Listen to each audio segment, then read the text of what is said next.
Hello everyone, and welcome to our video lesson series for English File 4th edition Intermediate.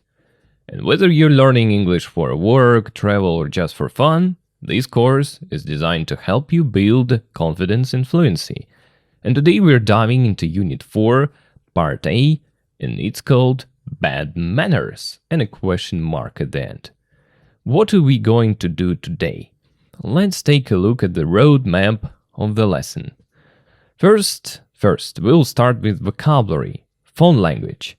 You'll learn and practice useful words for talking about phones and phone conversations.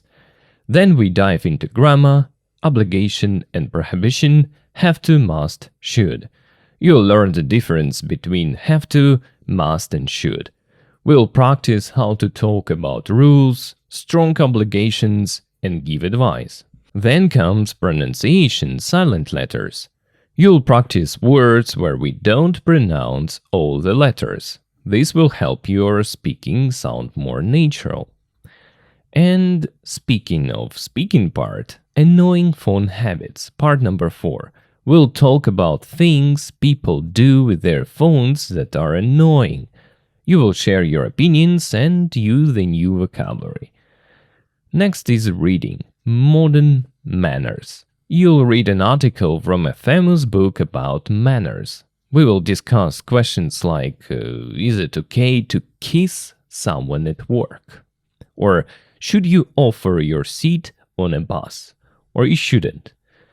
Next is listening. It's about rude relatives. You'll listen to people talk about their problems with rude family members. Then we will listen to an expert who gives them advice and discuss it. And finally, final speaking, what do you think? We'll have a big discussion about modern manners. You will decide what is good manners, bad manners, or not important in different situations today. I hope it's clear what we are going to do today. Now, let's get started. Let's learn some phone language. What we are going to do? You're going to listen to 10 short audio clips. For each one, you need to choose the correct sentence from the list A to K that describes what is happening. How to do it? First, let's look at the list of sentences A to K and let's read them together. A. He's dialing a number. B. She's texting or messaging a friend. C. He's just hung up. D. She's choosing a new ringtone. E. He's calling back. F. She's left a message on his voicemail. G. The line's engaged or the line's busy. H. She's swiping through photos. I. His phone went off in the middle of a meeting. J. She needs to talk to a helpline, but they've put her on hold. They made her wait. And K. He was cut off in the middle of a conversation. Do you understand all the words in bold? If not, try first to guess their meanings. Now I will play the audio. The first thing you hear is someone ending a phone call. Can you find the sentence that matches that? It's the one about saying goodbye and finishing the call. And we will continue like this. You'll listen to each situation and find the best sentence. 1, 2, 3, 4, 5, 6, 7, 8, 9, 10. So, ready? Let's listen and match. After that, check your answers, listen again, and learn this vocabulary. 4.1. 1. Thanks very much. Okay, goodbye. 2. Well, this is all very well, but the financial figures for the last quarter do give us some cause for concern. I mean, it had... Oh, who's that? Sorry about that, guys. 3. Oh.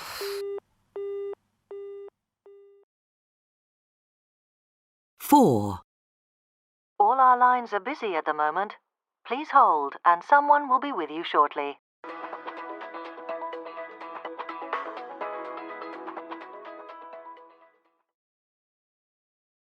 Five. Please leave a message after the tone. Hi, Jack. It's Sandra. I was just calling. 6. Oh.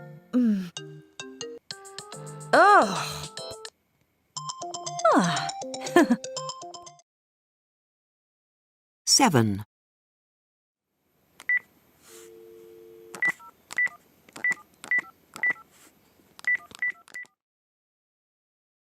8. Hi, love. I'm on the 6:25, so I should get in at 8:22. Oh, great. Do you want me to... Hello, Jane? Jane, can you hear me? Oh.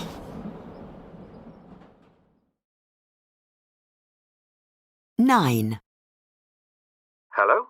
Oh, hi. It's James. I phoned half an hour ago, but Anne wasn't in. Is she there now? I've just been standing around on my own. 10.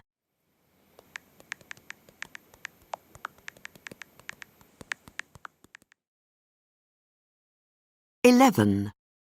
Here, have a look. Yeah, the next one. Oh, you look lovely. Where's this one taken?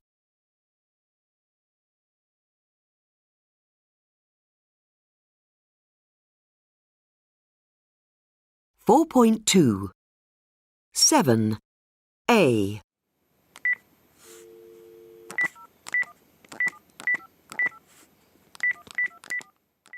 He's dialing a number. 10. B.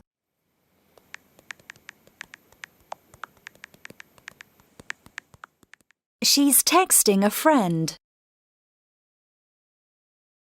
1. C. Thanks very much. Okay, goodbye. He's just hung up. 6. D. Oh.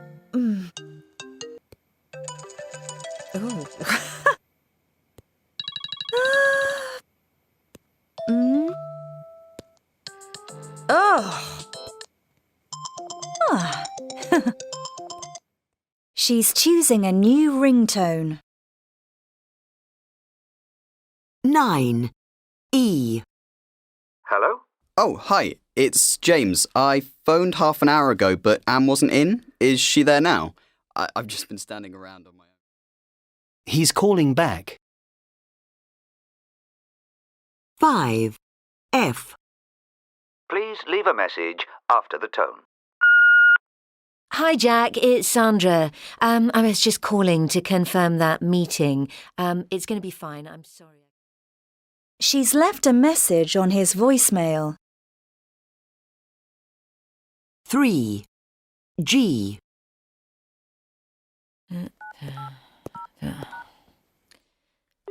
Oh. The line's engaged.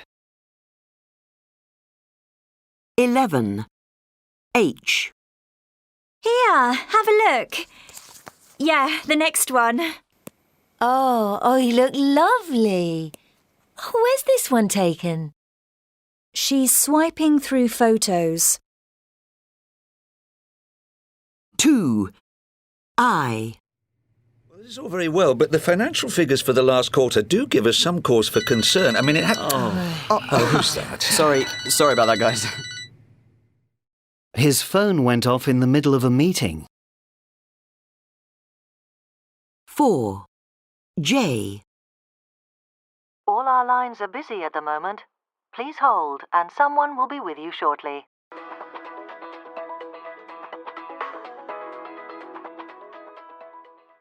She needs to talk to a helpline, but they've put her on hold. 8. K. Hi, love. I'm on the 6:25, so I should get in at 8:22. Oh, great. Do you want want me to... Hello, Jane? Jane, can you hear me? He was cut off in the middle of a conversation. Part C. Ask and answer the questions with a partner. First, let me explain some things and answer these questions about myself, then you will do it, but about yourself. Question number 1. What phone network do you use? Are you happy with them? Phone networks. What are they? They are companies that provide phone connection. Usually there are 2, 3, or 4 big companies that help you with your phones in your country. Without them, you can't call or use the internet. And people often argue about which company is the best one or which company is better. Speaking of me, I use one phone network in my country, and just because a long time ago my parents chose it and I'm still using it. Just because there is no big difference which phone network to use. For me, I mean personally, I'm quite happy with it because it works, it's not very expensive, everything I need. Next question, number 2. Do you have a monthly contract or are you pay as you go? There are 2 common types of payment for your phone network. First is monthly contract. You pay the phone company a fixed amount of money every month. For this price, you usually get a package that includes a certain amount of call minutes, text messages, and mobile data for the internet. It's like, a subscription like Netflix or a gym membership. You pay the same price each month for your package. Then we have pay as you go. You pay first and then you use your phone.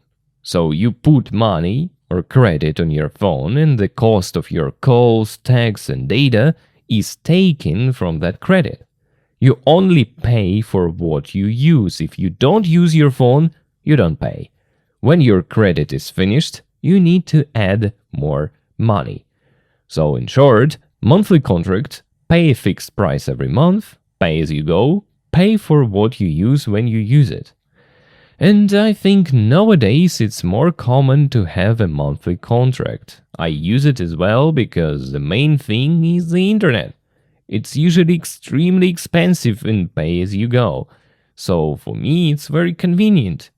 I just pay every month and then forget about it. Okay, question number 3. Have you ever sent a text message to the wrong person? I think almost everyone has such a story. You can start your answer with it happened when I wanted to text I texted this and then I realized. And unfortunately for this lesson, but fortunately for me, I can't remember a particular case. Yeah, it happened to me a couple of times, but there was nothing serious. Question number 4. Have you ever hung up on someone? It's a very strange question. Have you ever finished a phone conversation because you were busy or you didn't want to talk to that person? Of course you have. I do it usually when my friend calls me during my online lesson. And of course, I don't want to talk and don't want to interrupt my lesson.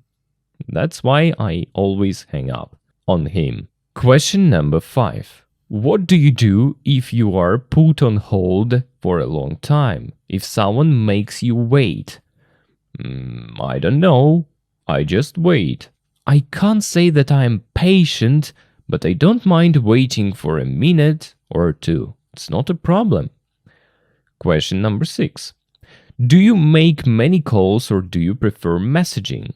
For me, it depends. If I need some information right now, I will call. And it used to be really uncomfortable for me because I was a quite shy young man. But now, it's okay.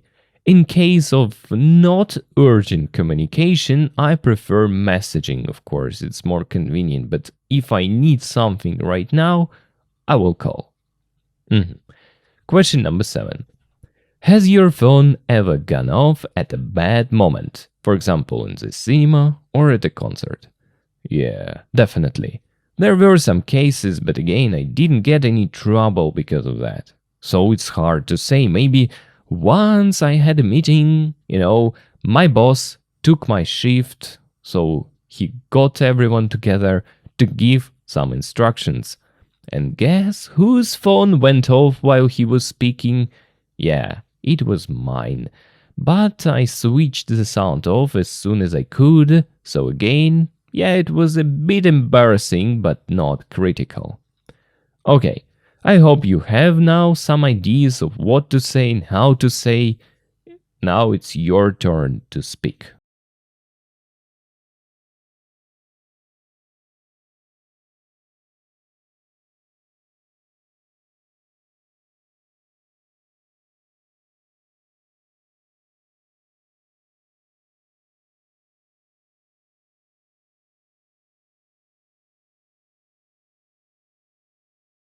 Now let's listen to a story about a concert. We're going to listen to a short audio clip about a musician named Lucas. He was playing the viola, which is like a slightly bigger violin in a concert, when something surprising happened. Your mission is to listen and find the answers to two questions. First, what happened? What was the surprising event? And what did he do? How did Lucas react? I hope you're ready to do that. Let's see what happened at the concert. 4.3.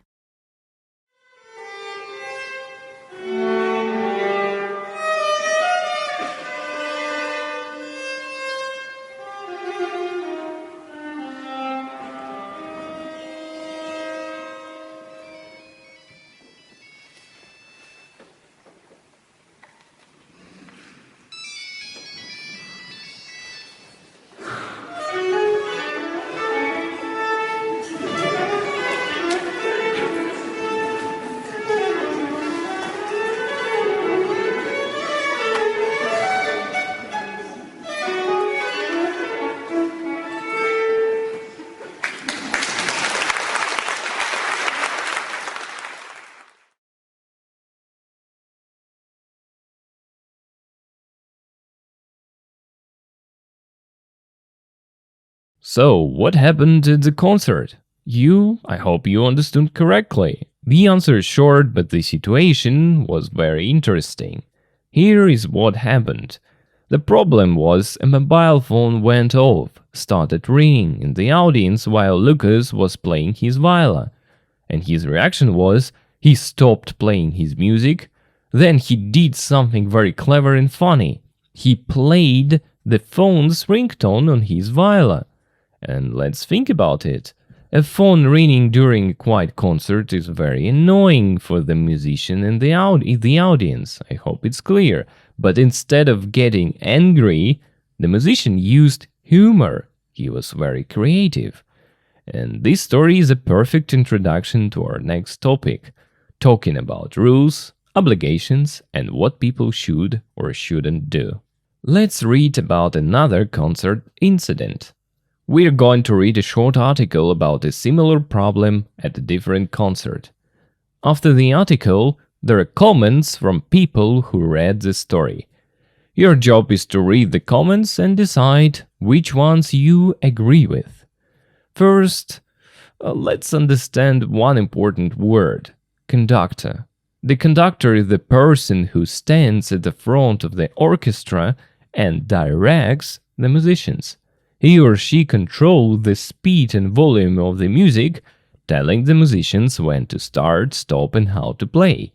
Imagine a conductor like a director for a movie, but for music. How to do this task? Read and listen to the article. Just try to understand the main story, like what happened, where, what did the conductor do. Then read the comments. Different people have different opinions about the incident. Some people think the conductor was right, others think he was wrong. Then think about your opinion. As you read each comment, ask yourself, do I agree with this person? Is this what I would do? Is this good or bad manners? Then share your ideas with yourself. Talk to yourself about which comments you agree with and why. I hope you're ready. Let's read and see what people think about modern manners at a concert. Conductor throws out audience member whose phone went off. At the National Music Auditorium in Madrid, Wednesday's performance of Handel's Messiah was interrupted by a mobile phone going off in a row close to the stage. During the aria, he was despised. Conductor William Christie stopped the performance, turned, pointed at the phone owner, and shouted, "Out! You have just ruined one of the most beautiful passages of one of the most beautiful works ever written." The phone owner got up and quickly left the hall. Comments. Danny. Good for him. It's time people protested against this kind of behavior. If people can't live without their phones for 2 hours, they shouldn't go to concerts. We need a new rule for concert halls and theaters. You have to leave your phone or any other device in the cloakroom, similar to the way you have to check in most bags and backpacks in museums. And the same for the cinema. Reply. Cassie. Great idea. I would also add another rule. If you're caught with a mobile device in the auditorium, you must immediately pay a fine. Reply. Anton. If you ban mobile phones from concerts, you'll lose a lot of the audience. There are people who have work phones and their companies tell them they mustn't give their phones to anyone because of company IT policies. Reply. Kasia. I think all concert halls should block mobile phone reception. Reception could be available until right before the concert begins, during the interval, and immediately after it finishes. Reply. Marcel. Blocking reception wouldn't solve the problem. Often, when mobiles go off, it's an alarm that the owner has forgotten was on, which doesn't have to have reception to go off.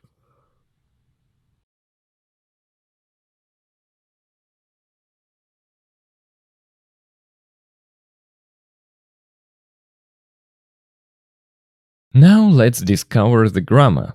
We are going to look more carefully at the comments from the concert article. You'll see some phrases highlighted in yellow. Your job is to match each highlighted phrase to its correct meaning.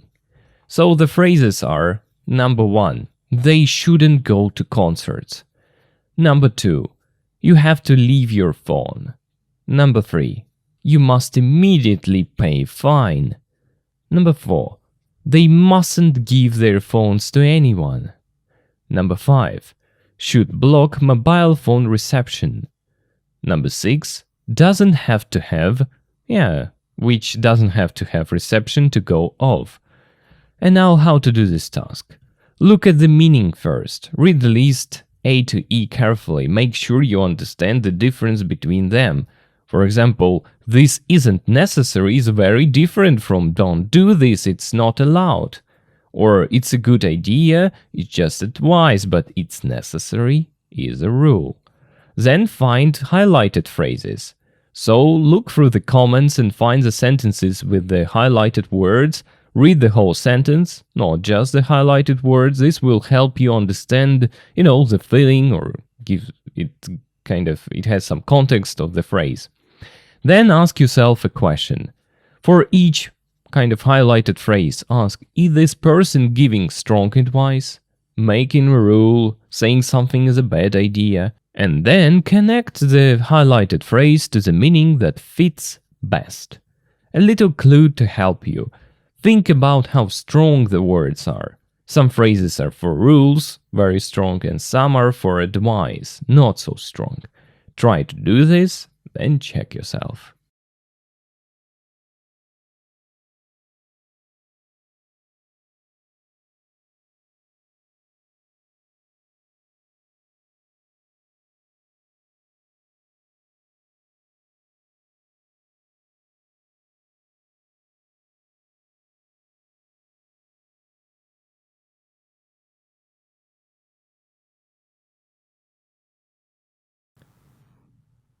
A. 6. Doesn't have to have. This isn't necessary. B. 4. They mustn't give their phones to anyone. Don't do this. It isn't allowed, permitted. C. 2. You have to leave your phone. 3. You must immediately pay a fine. It's necessary or compulsory to do this. D. 5. Should block mobile phone reception. It's a good idea to do this. E. 1. They shouldn't go to concerts. It's a bad idea to do this. Теперь быстренько переведем и посмотрим, что к чему.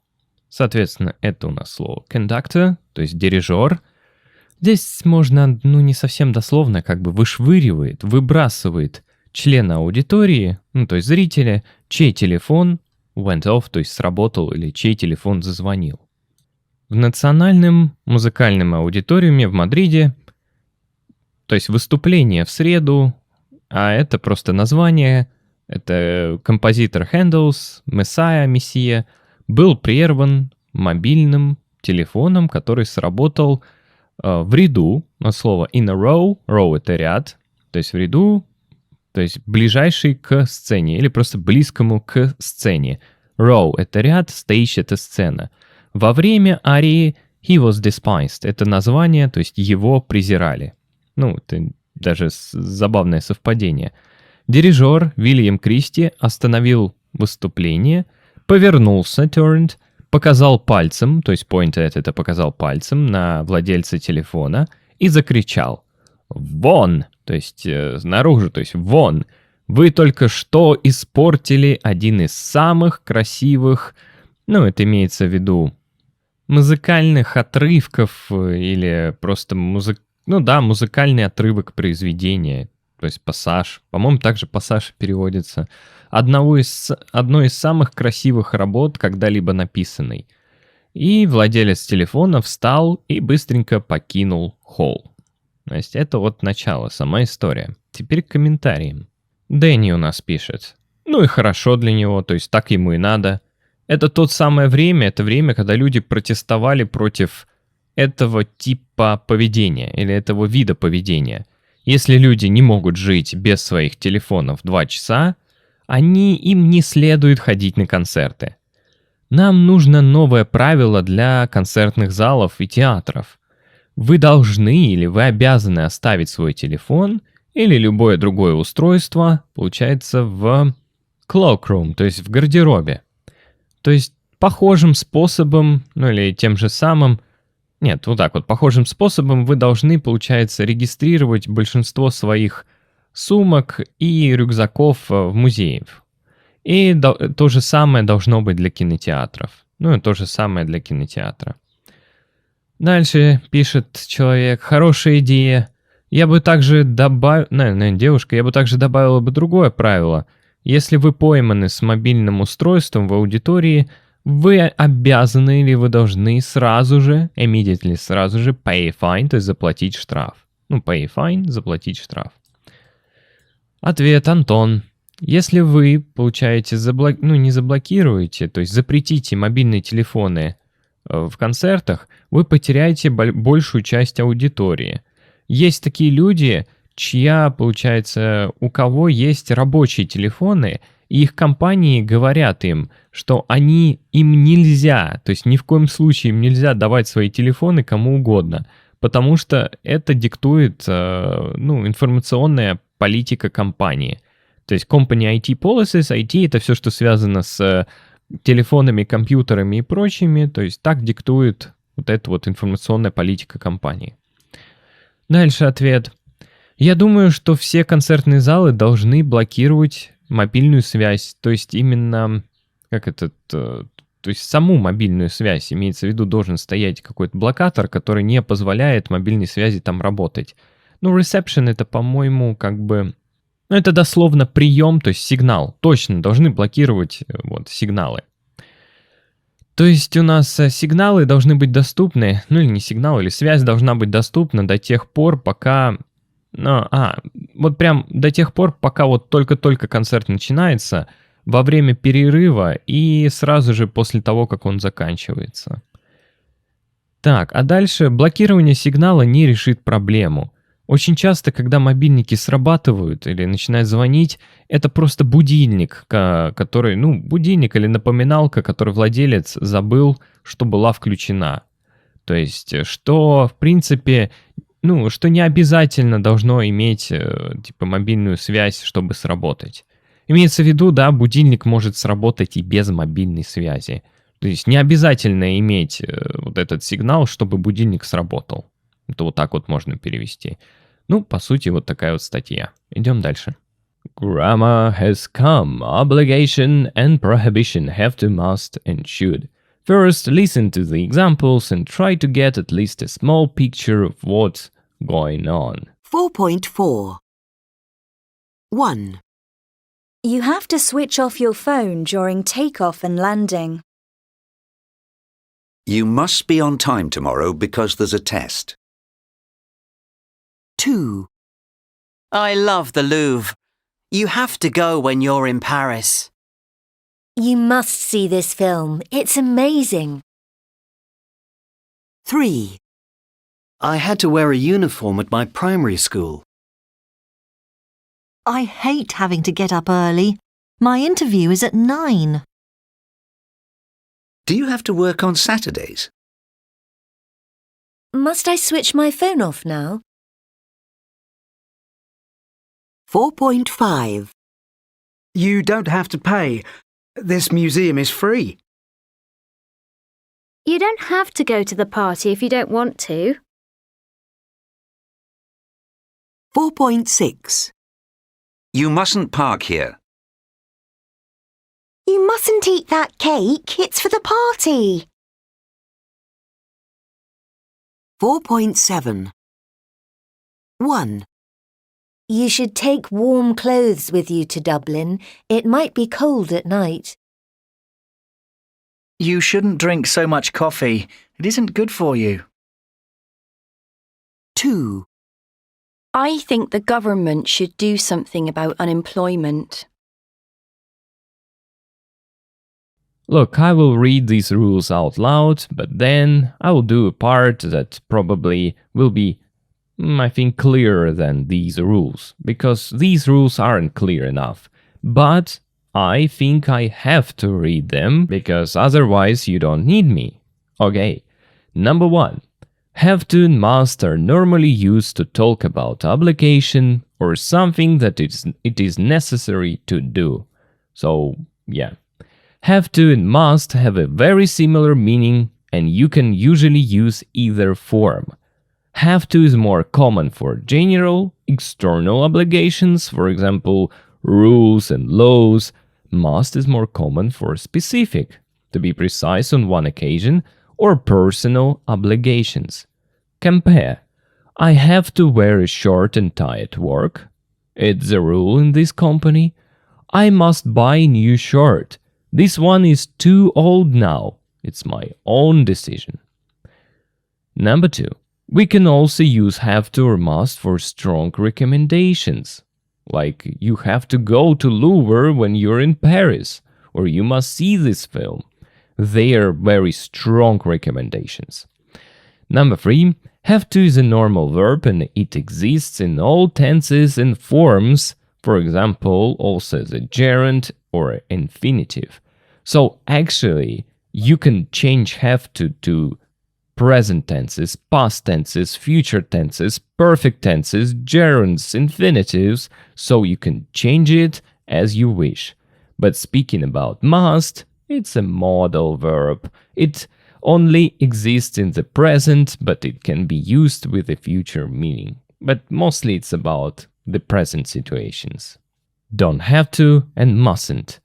We use don't have to when there is no obligation to do something, and mustn't when something is prohibited. Don't have to and mustn't are completely different. Compare. You don't have to drive. We can get a train. So you can drive if you want to, but it's not necessary, obligatory. You mustn't drive along this street. It's prohibited against the law. We can often use can't or not allowed to instead of mustn't. You mustn't, you can't, you're not allowed to park here. So, actually, you see, the meanings are very different in negative sentences. Don't have to. You don't need to do this. Of course, you can if you want. It's okay, but it's not necessary. Mustn't? It's a different situation. It's prohibited. You can't do this. You don't do this. Don't do this. You mustn't do it. And finally, should, shouldn't plus infinitive. We use should to give advice or an opinion. Should is not as strong as must have to.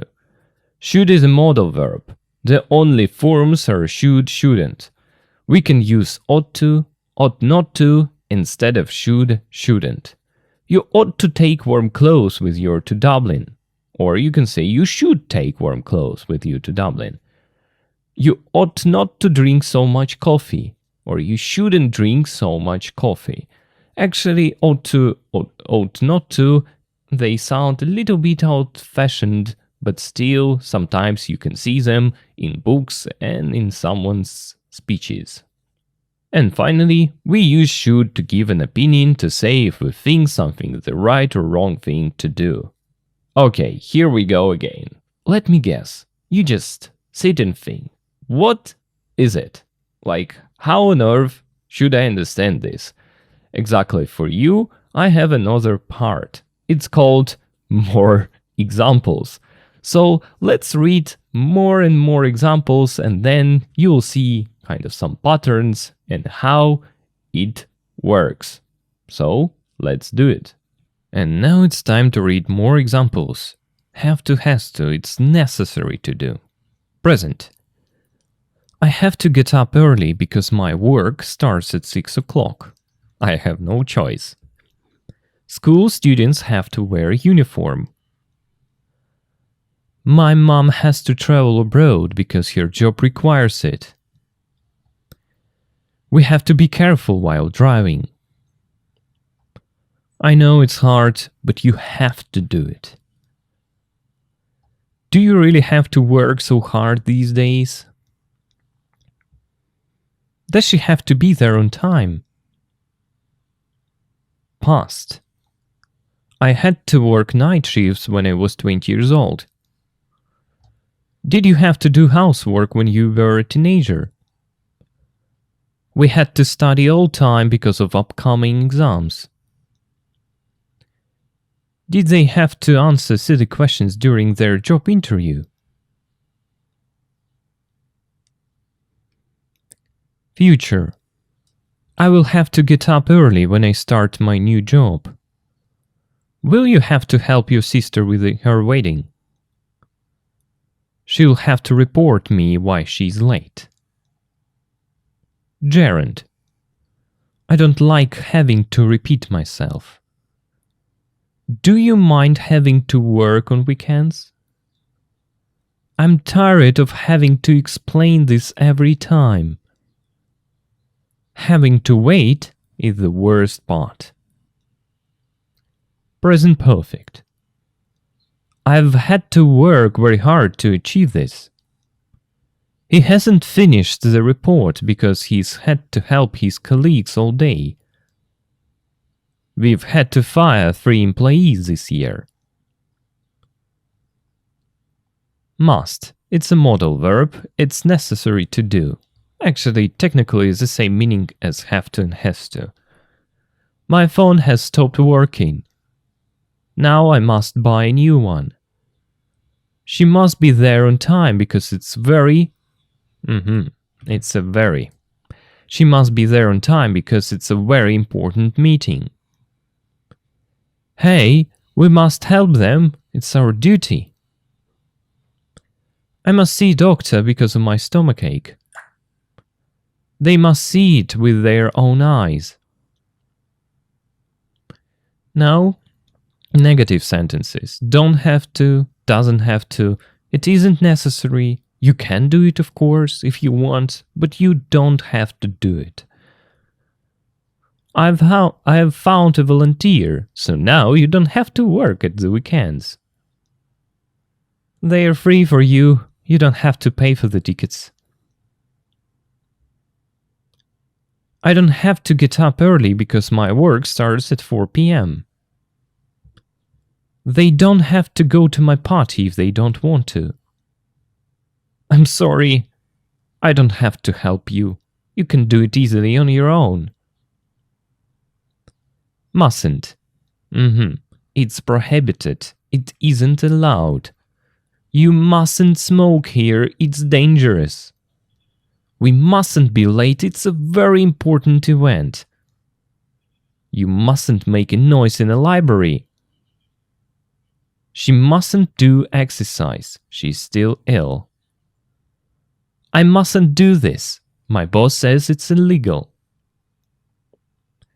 And advice part, should and shouldn't. Should, it's a good idea to do. It's a modal verb, yeah? Like must, will, should, and might, may, and so on. You should drink more water. He should apologize for what he said. We should book our tickets in advance. She should get more sleep before the exam.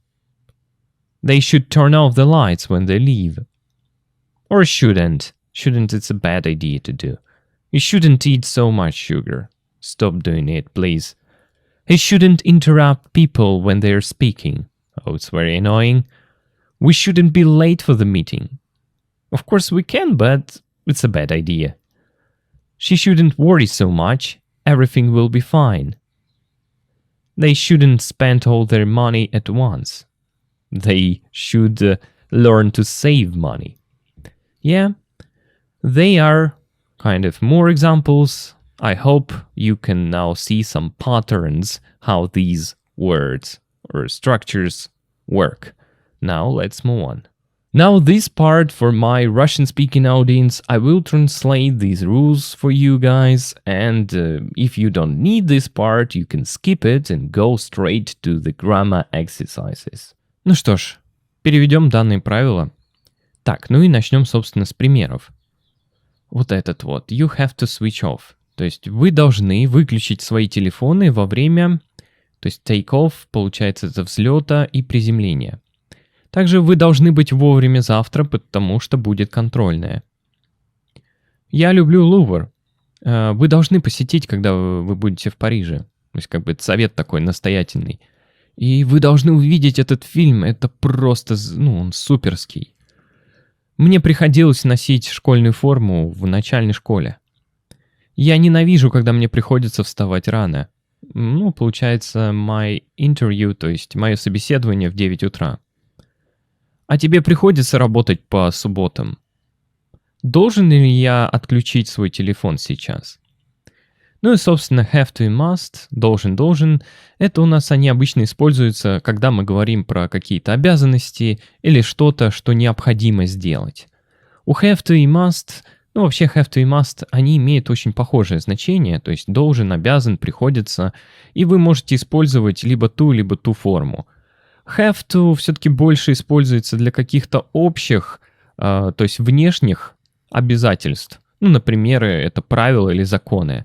А must это все-таки более часто подходит для каких-то особенных ситуаций. То есть на какой-то, то есть, например, одно какое-то конкретное событие или личные обязательства. То есть мы можем вот так вот сравнить, что мне приходится носить рубашку и галстук на работу. Это правило в этой компании. То есть хочешь, не хочешь, делай это. А я должен купить новую рубашку, а вот это вот слишком старое, а это мое собственное решение. Здесь, в принципе, никто не диктует, да, никаких правил, обязательств нет, но я все-таки должен это сделать, потому что я так считаю. Но в целом, что здесь I must wear и I must buy, что тут I have to wear, I have to buy, тут и то бы подошло на самом деле. Так, второе, мы можем использовать have to и must для каких-то очень сильных настоятельных рекомендациях. То есть, когда очень сильно что-то советуем. И have to, это получается, он функционирует как совершенно обычный глагол и существует во всех временах и формах. в том числе в герунде инфинитиве. А must — это модальный глагол. Он только существует в настоящем, но и также может использоваться для будущего, если добавим слово tomorrow, допустим. То есть какая здесь основная идея?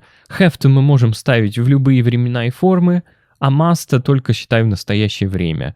Вот здесь вот такой вот момент. Так что для прошлого, для будущего, для герундиев, для каких-то других форм мы будем использовать только have to.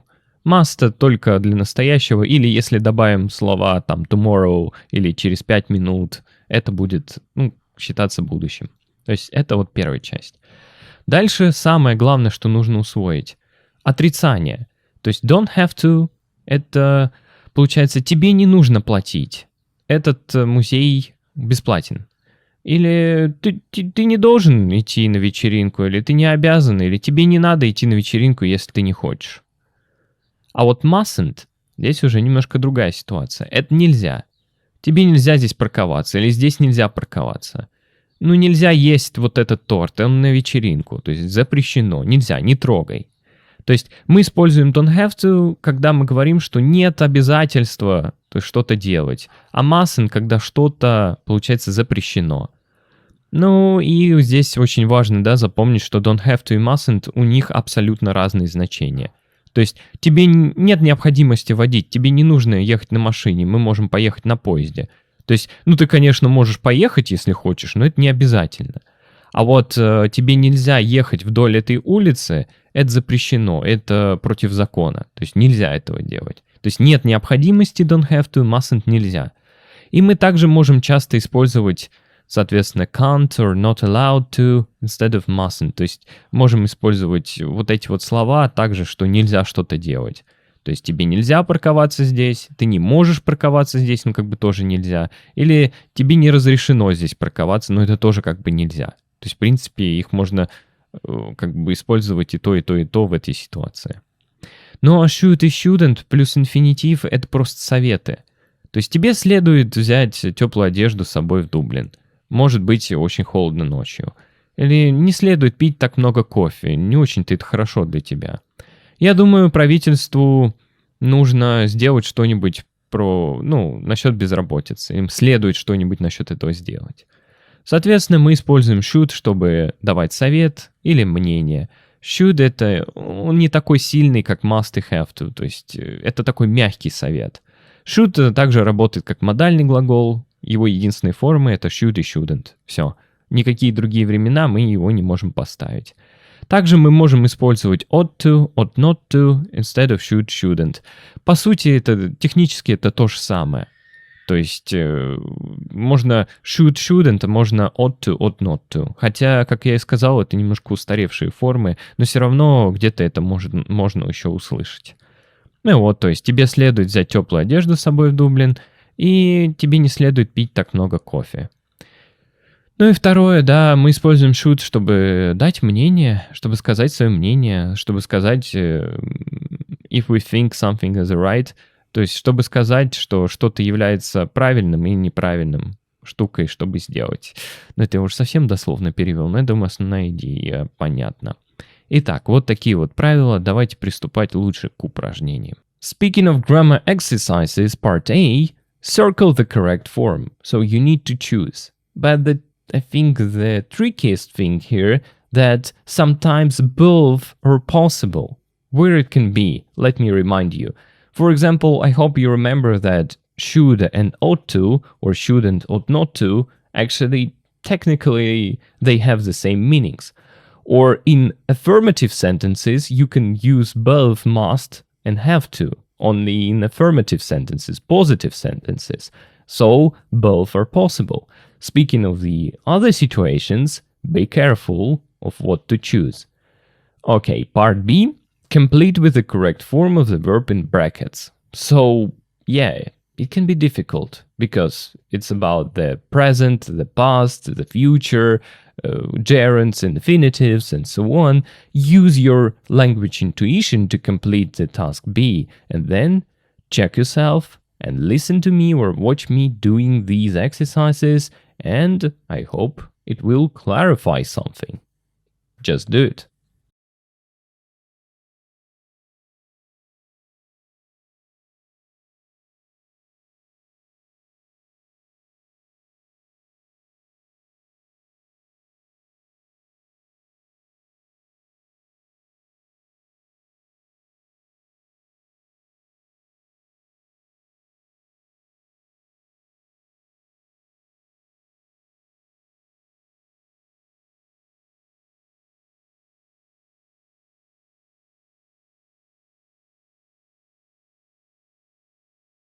Okay, let's start.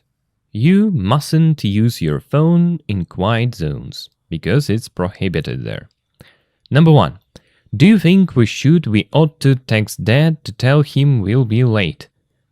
Actually, between should and ought to, there is no kind of subtle difference. You can use both. So here, I just put a tick.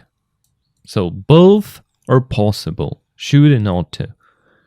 Number 2. You don't have to text messages when you're driving, or you mustn't send text messages when you're driving. Actually, it's prohibited by law, so you mustn't send text messages when you're driving. It's prohibited. You're not allowed to do this. Next is, a pilot has to or must wear uniform when he's at work. Actually, again, technically both are possible, so here it's both are correct. You can use either has to or must. Number 4. You should go to the Uffizi when you're in Florence, and you must. Actually, again, both are possible because it's just a mild it's mild advice, should, it's strong advice, must. But technically it's the same, it's just advice. Number 5. I have to speak to my phone company. I must speak to my phone company. My last bill was wrong. Again, both are possible. I have to speak to my phone company. I must speak to my phone company. You can use both here. Number 6. We don't have to hurry. We mustn't hurry. We have plenty of time. Actually, it's not necessary to hurry, so this option is correct. We don't have to hurry. Like, we mustn't hurry, it sounds strange, like it's not a law or prohibition. No, we don't have to hurry, so we don't need to do this. We have plenty of time. Number 7. When I was at school, we must wear a horrible uniform. You see, we can't use modal verbs in past, so here there is an only option had to. Because, as you remember, have to, has to can be changed to any tenses, any forms that we would like. So, when I was at school, we had to wear a horrible uniform. We can't use must in past. Number 8. You shouldn't have to walk on the grass. They've just planted flowers there. Or you don't have to. Actually, we just give advice. It's a bad idea to do this. You shouldn't walk on the grass. They've just planted flowers there. You don't have to walk. It sounds really strange. So, you shouldn't. Here, there is an only option. Okay, now let's read everything. You mustn't use your phone in quiet zones. Do you think we should? Do you think we ought to text Dad to tell him we'll be late? You mustn't send text messages when you're driving.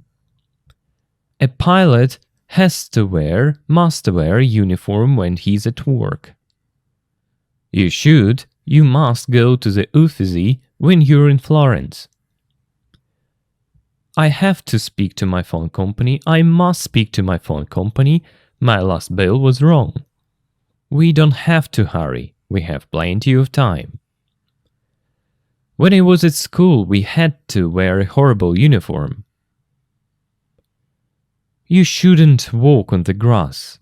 They've just planted flowers there.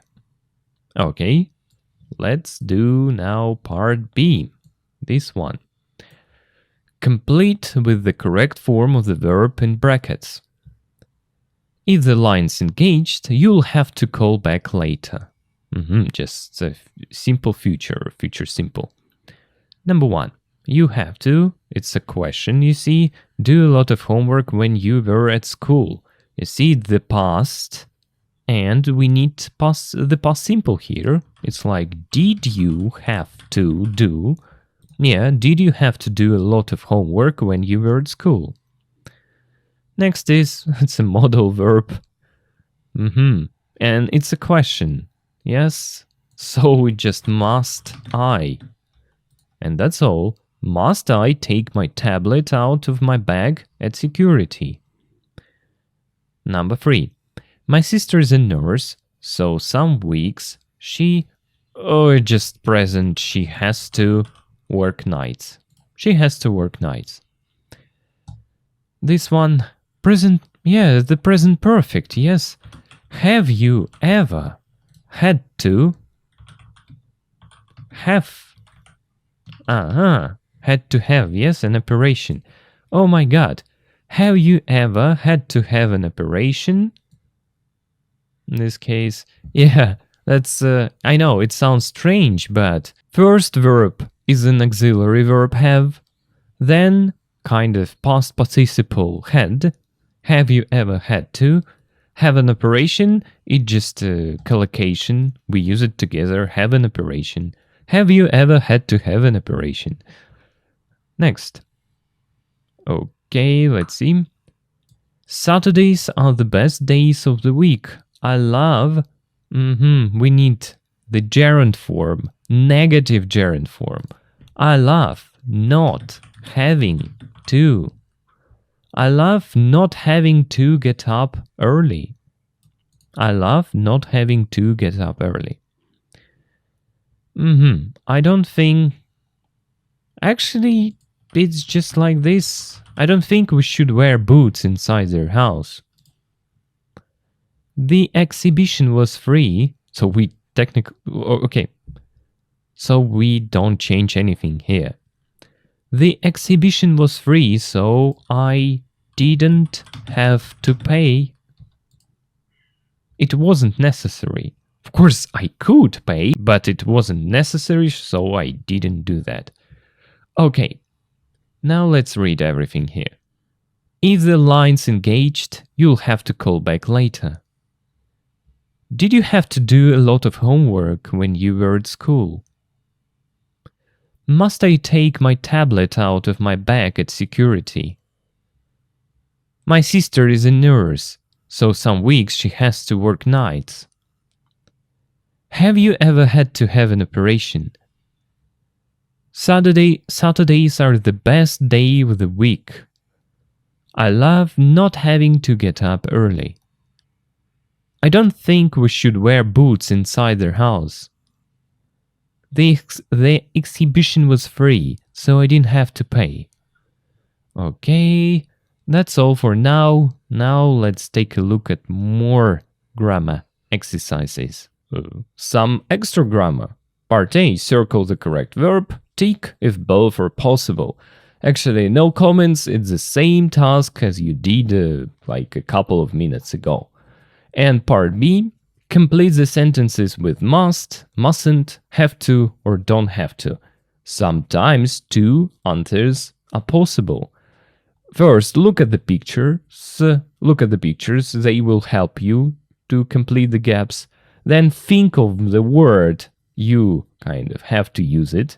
Must, mustn't, have to, or don't have to. Complete the gaps. And then check yourself and watch me doing these exercises. Good luck!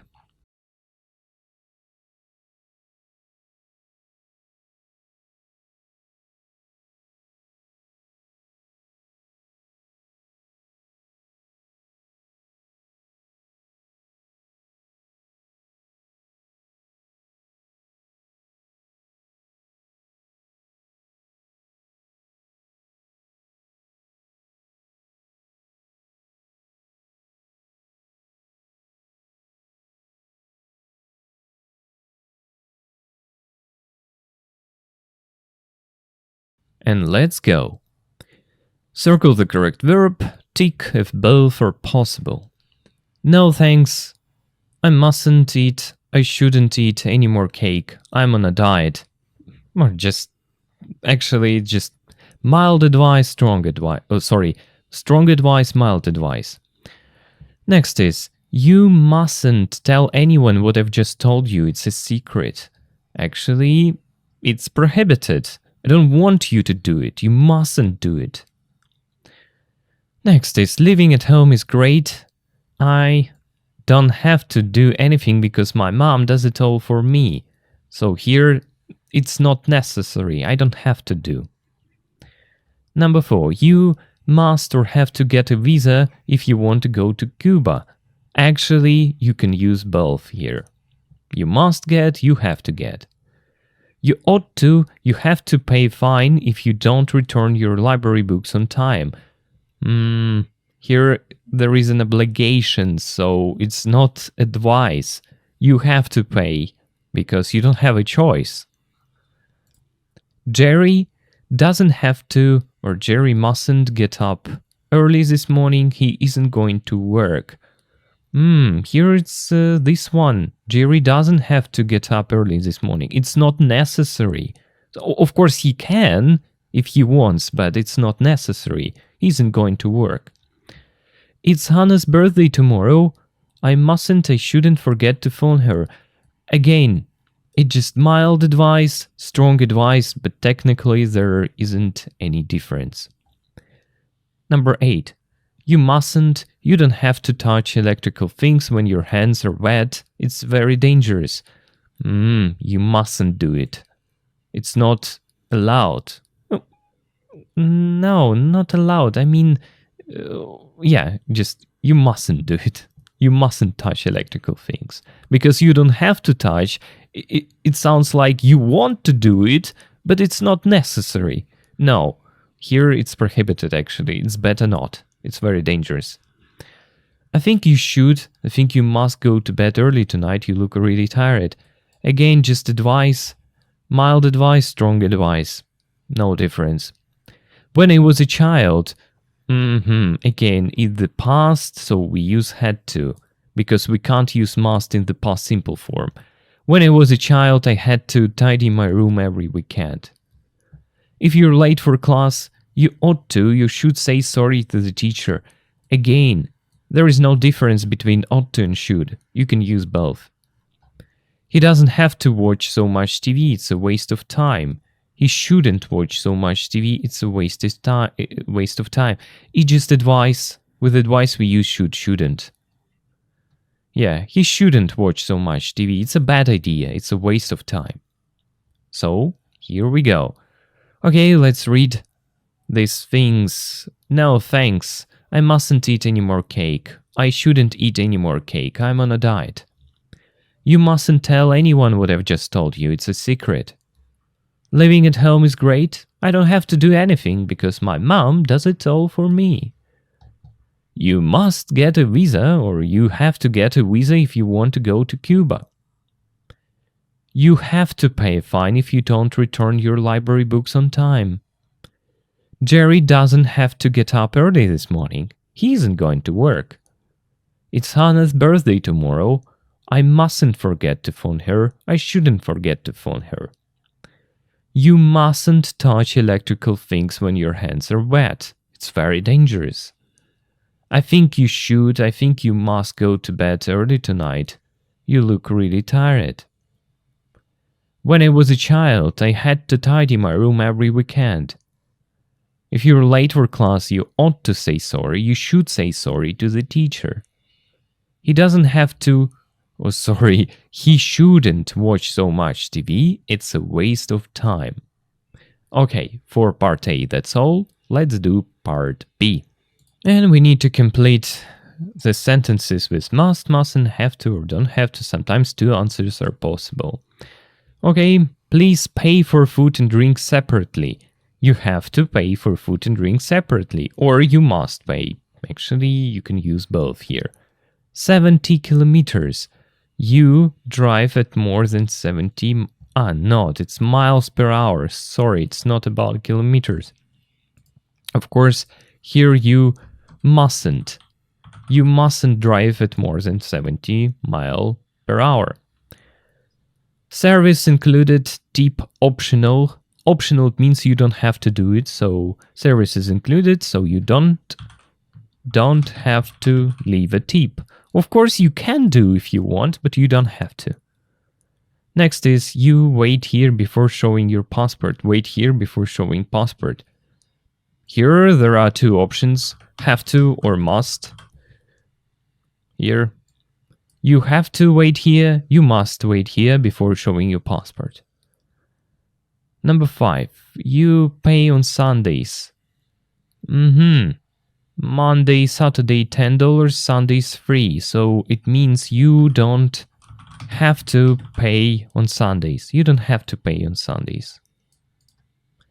It's like fasten your seatbelt now.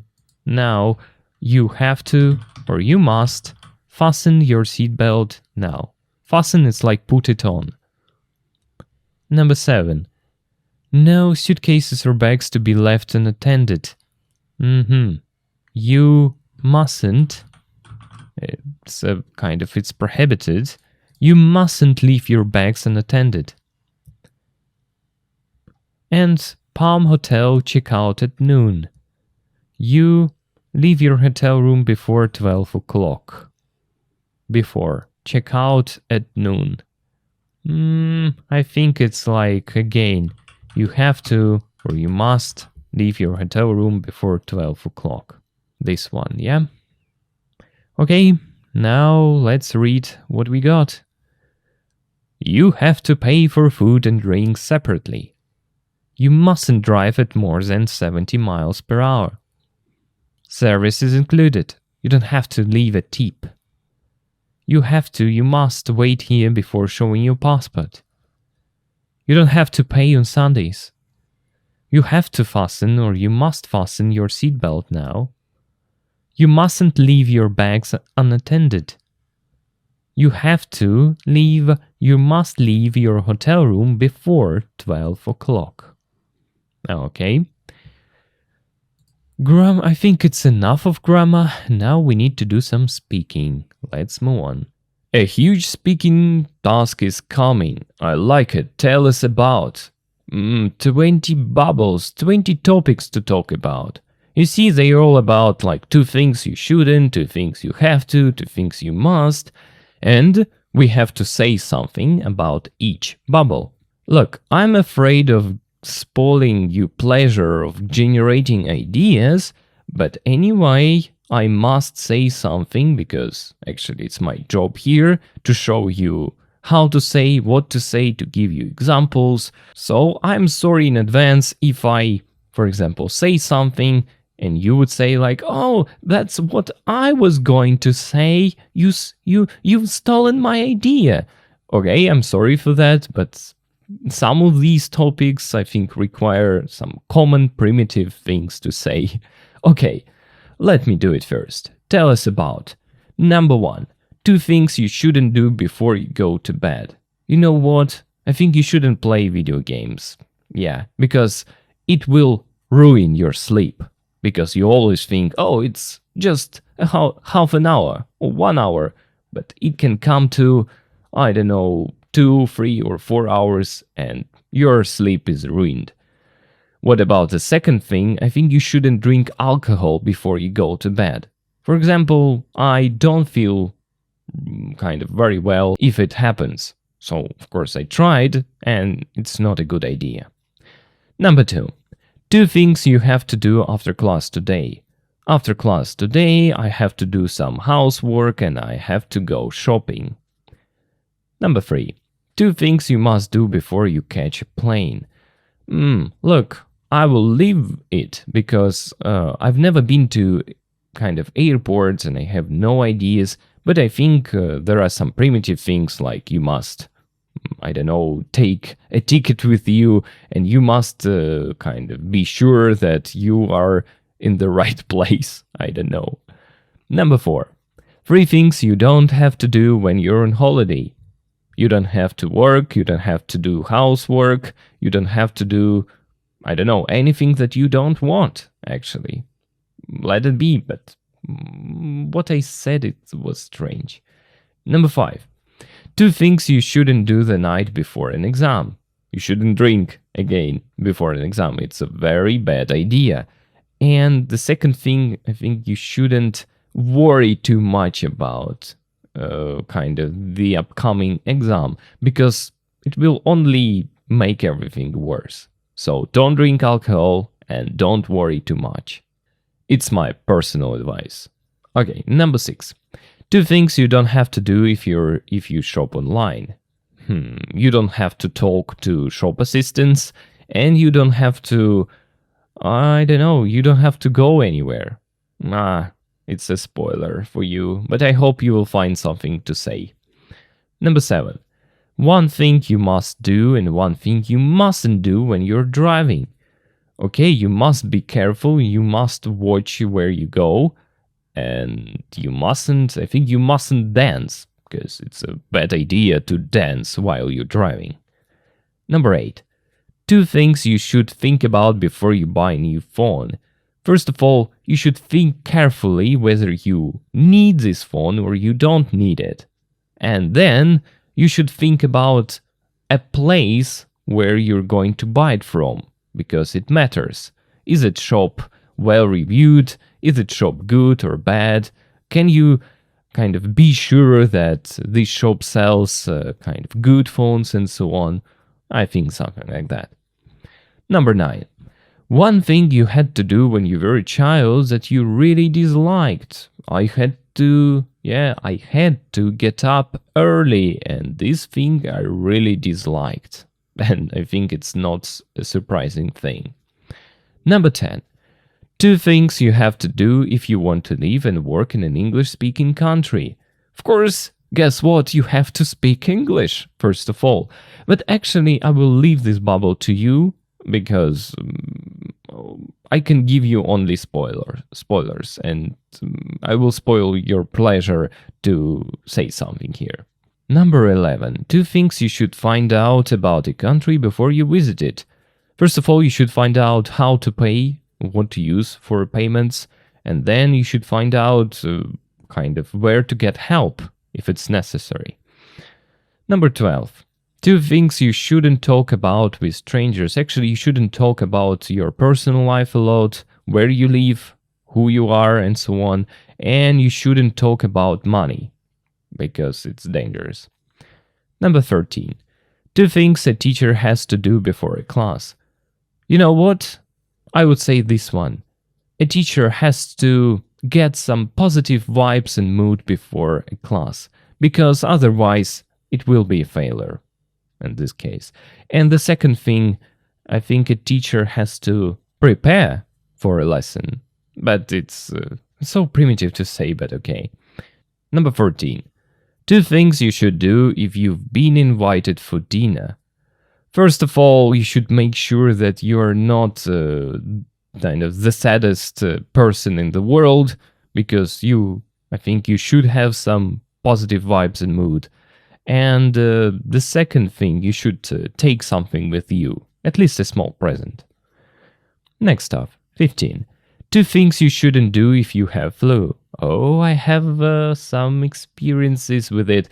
First of all, you shouldn't exercise when you have flu. It's a bad idea, believe me. Because I know the consequences. And you shouldn't, run in the cold weather. It's also a bad idea. Number 16. 3 things a good student has to do to improve their English. Oh, I hope you have something to say, but I would say a good student has to listen a lot in English. A good student has to read a lot in English. And a good student has to, appreciate their progress. So a good student shouldn't complain too much that, oh, I got stuck, I can't do it, I'm so stupid. No, a good student never says this. A good student just try to work harder, and that's all. Number 17. 2 things you have to do in an airport. You have to check in and you have to eat something. Let it be. It's an obligation, you have to. 1 thing you should do if you have a headache. I think it always works for me. You should take some fresh air. So open your window or just go for a walk and have some fresh air. 2 things you have to do at work and class. You have to work and you have to study. Actually, I have nothing to add. Yes, these things you have to do. And finally, 20. 2 things you should do and 2 things you shouldn't do when you have a job interview. First of all, you should prepare a little bit for it. So you should ask yourself possible questions and answer them. It will help you to calm down. And 2 things you shouldn't do, you shouldn't wear any, too formal clothes. that or strange clothes, crazy clothes. No. And the second thing, you shouldn't, I think, use any bad words, or you shouldn't swear during the interview. It's a very bad idea. Okay, I've tried to say something. Now it's your turn. I don't know, keep it in mind that the more you say, the better, as a challenge. For example, I used, 2, 3, maximum 4 sentences. Don't do it. Your goal is to say at least 5, 6, 7, and so on. So the more you say, the better. Now it's your turn to discuss and tell these things. Good luck with it.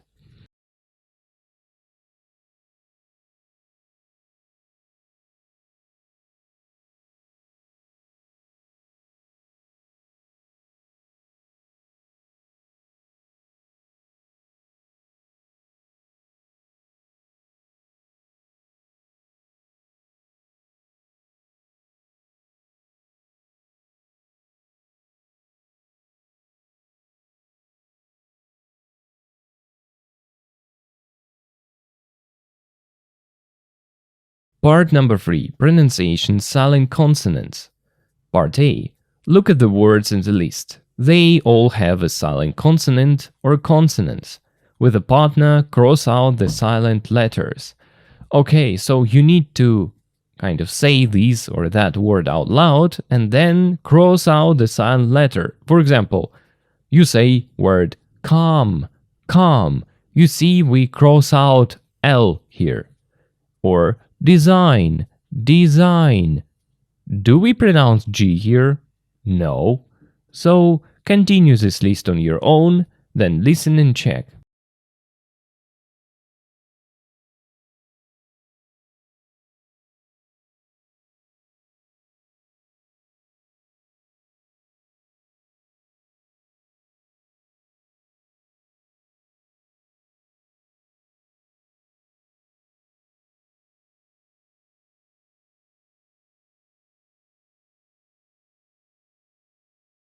.8 Calm.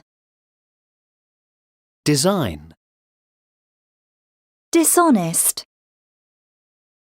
Doubt. Foreign. Half. Hour. Island. Knowledge. Listen. Mustn't. Ought. Rhythm. Should. Talk. Walk. Whole. Wrong. Part C. Practice saying the sentences. Like we walked around the whole island. You mustn't talk, just listen. Everyone should learn a foreign language. The taxi ought to be here in half an hour. Okay, now it's your turn to say these sentences.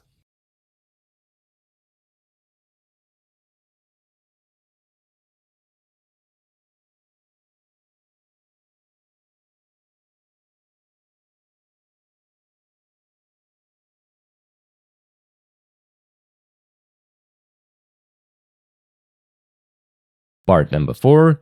Speaking. Look at the list of annoying things people do with their phones. Work in small groups. For each thing, answer questions 1 to 3. Do you know people who do this? Do you ever do it? Does it annoy you, or do you think it's okay? If it annoys you, what do you think these people shouldn't do? Actually, look. Let's not stick to these questions, let's just discuss these things and just say whatever you want. You see, 13 annoying things people do with their phones. Let me give you my opinion first, then it will be your turn. Everything is usually. For example, take selfies all the time and post them online. I think it's a little bit outdated. Nowadays, I don't think that I know people who are crazy about selfies. But in the era of Instagram, it was something like this. And yes, it was annoying. especially when your friends like, let's take a selfie here, let's take a selfie there, and so on. Oh, it was annoying. But now, I just don't care, actually. If they won't take selfies all the time, let them do it. But now nobody cares about selfies. I'm sorry to say that. Next is, talk loudly on their phones on public transport. Yes, it's for me it's very annoying. It distracts me from reading. Like, whenever I try to read a book, like a person kind of sits in front of me and just starts talking about some serious business. Like, where is the lost lorry? A43, check this document, please, and so on. I think, like, well, no, dude, I understand it's about work and so on, but please leave me alone in silence and let me read something, please. Yeah, so it's very annoying for me. Next is, put their phones on the table in front of them in a restaurant, in a cafe, or in your house. Actually, I think it's not a problem because I also do this. It's, I think, modern times, we all live with our phones. Sorry. Play noisy games on their phones. I think it's the same as talk loudly, but I remember only small kids do it, and I don't understand parents who allow them kind of to do it, and they could just switch off the sound, but not. Okay, I think you understand what I'm saying. Next is send or receive messages in the cinema. Look, since I don't go to the cinema at all, I don't care in this case. Then for me it's not annoying. Text while they're doing other things, for example, talking to someone else or walking in the street.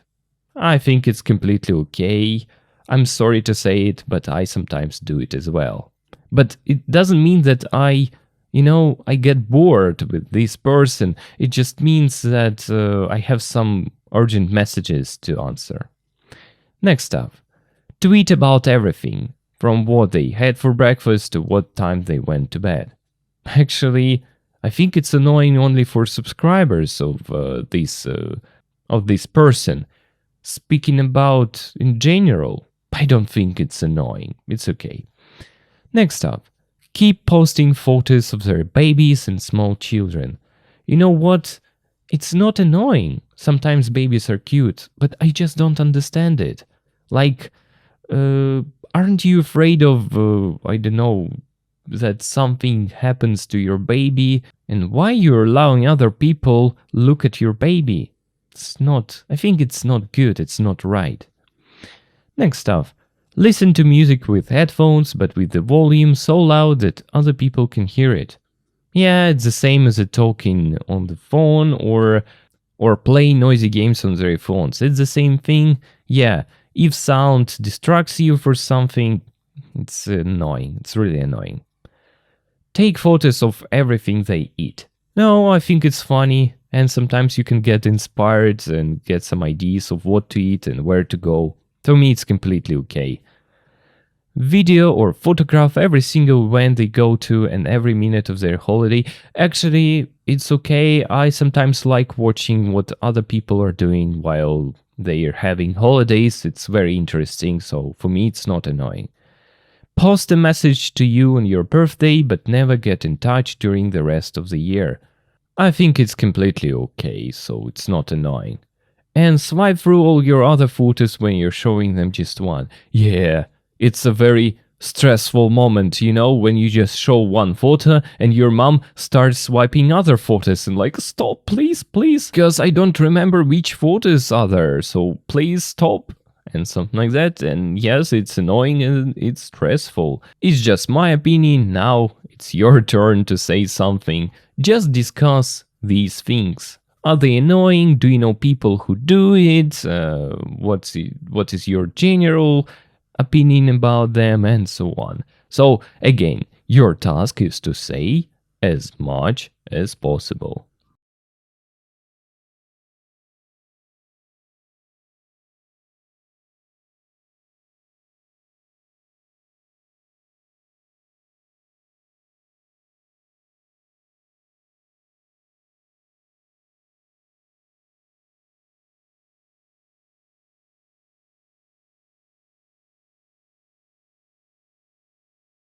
Part 5. Reading. In pairs, answer the questions. Number 1. When shouldn't you greet someone with a kiss? Okay, I will read some examples of what to say. I hope you will get inspired and you will form your own opinion. When shouldn't you greet someone with a kiss? I think you shouldn't kiss someone in a formal situation like at a job interview.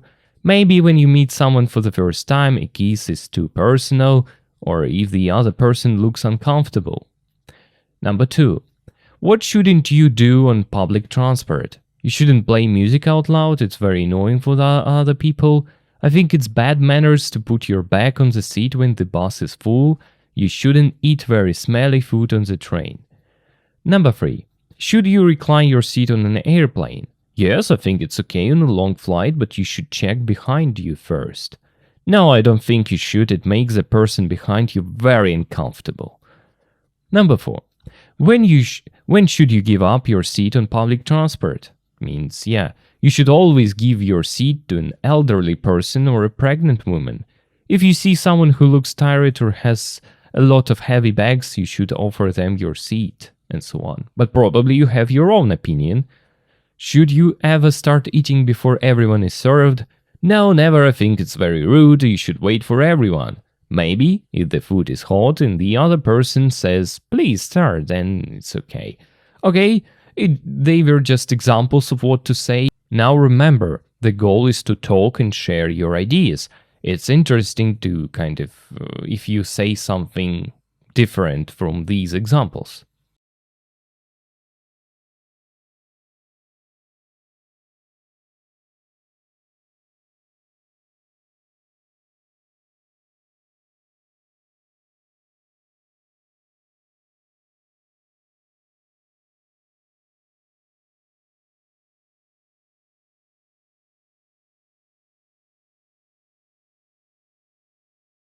Now let's take a look at the vocabulary from the article.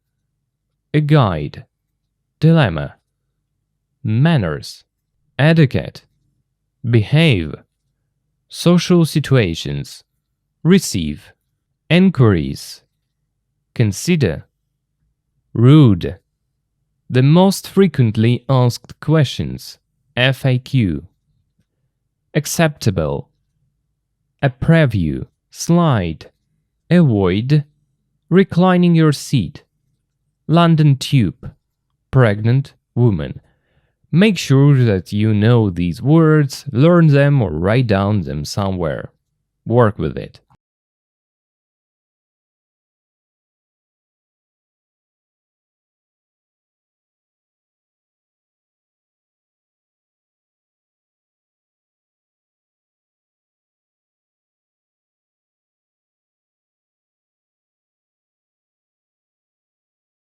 Now part B. Read the article once. Were your answers the same as the advice Deborah gives?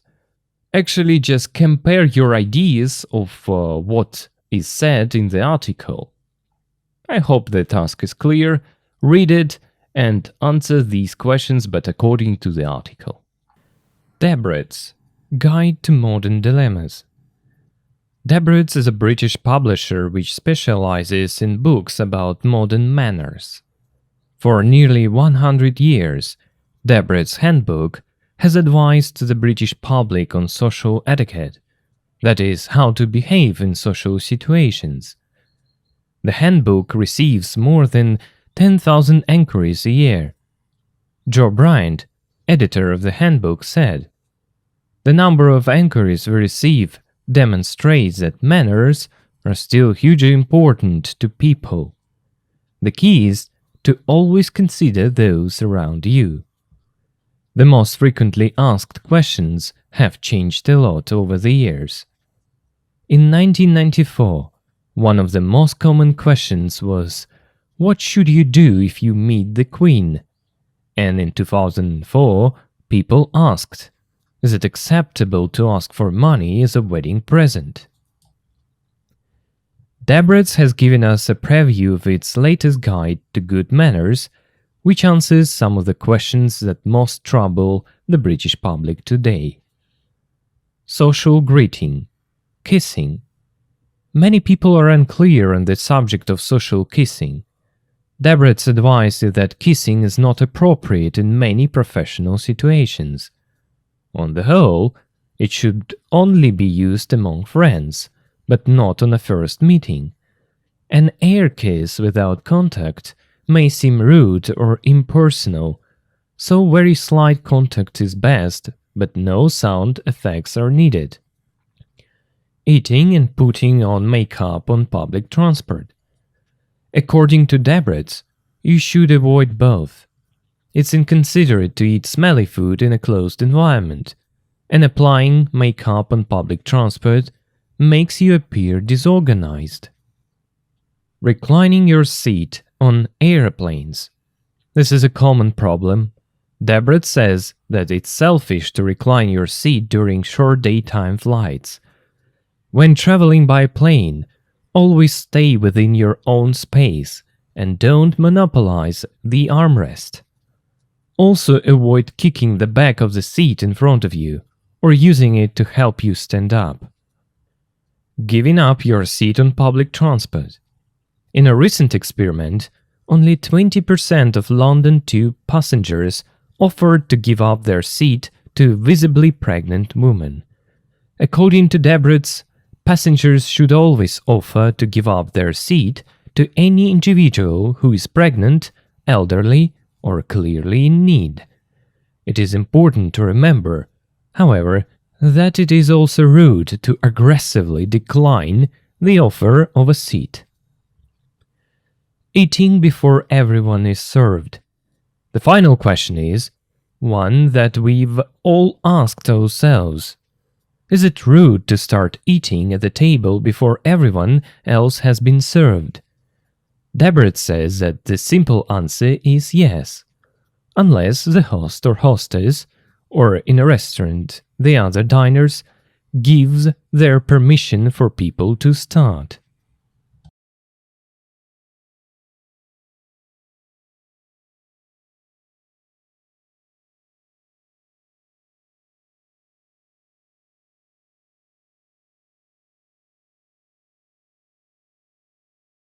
Okay, here's advice from the article. Let's see if your ideas were the same and talk about them.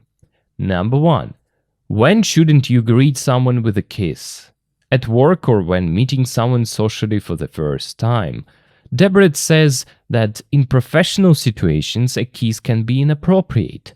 A handshake is often safer and more professional, and when you meet someone for the first time socially, it's better to wait and see what they do. Number 2. What shouldn't you do in public transport? You shouldn't eat smelly food or put on makeup. This is about being considerate to others.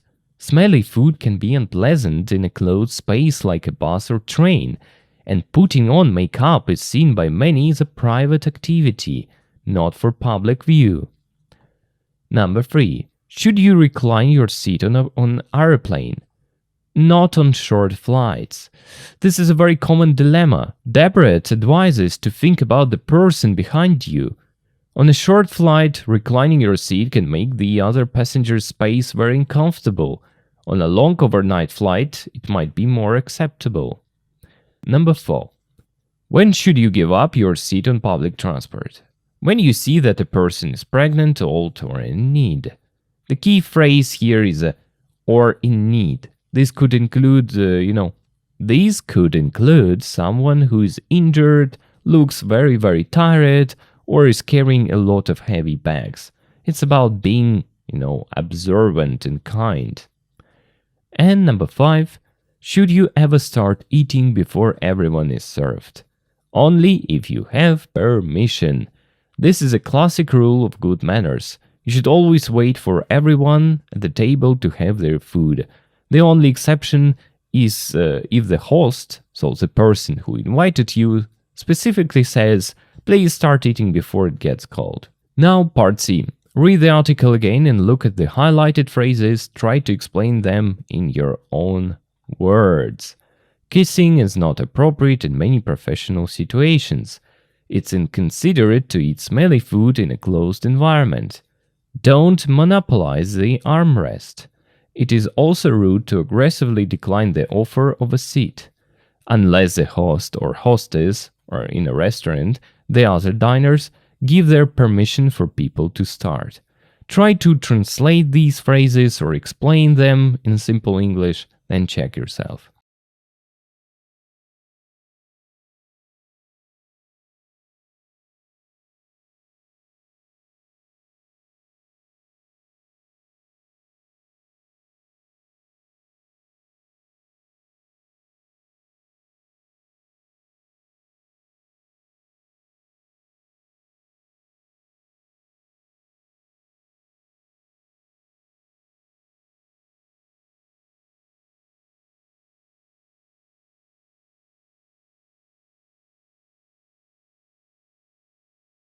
Okay, let's take a look at possible answers. You see, so you can explain it differently. The main thing, the main idea should stay the same.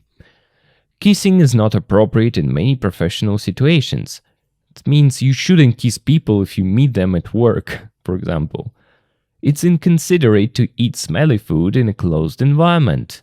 It isn't very nice for other people if you eat smelly food in places like offices, trains, etc. Don't monopolize the armrest. It means share the armrest. Don't use it all yourself. It is also rude to aggressively decline the offer of a seat. If somebody offers you a seat and you don't want it, say just no politely. Unless the host or hostess, or in a restaurant, the other diners give their permission for people to start. Only start eating if the people who invited you or the other people with you in a restaurant tell you that it's okay. Итак, кстати, дебрит. Как его называть? Дебрит пусть будет. Дебрит. Это у нас гид к современным дилеммам. Дебрит — это британский издатель, который специализируется на книгах про современные манеры. Почти 100 лет вот эта книжка Дебрита, этого издателя, помогла советами, has advised, можно так сказать. Да, помогла советами британской общественности по социальному этикету, что является как вести себя в социальных ситуациях или в обществе. Вот эта книжка получает более чем 10 тысяч запросов в год. И Джо Брайант, у нас редактор этой книжки, сказал: число запросов, которые мы получаем, демонстрирует, что манеры все еще очень важны для людей.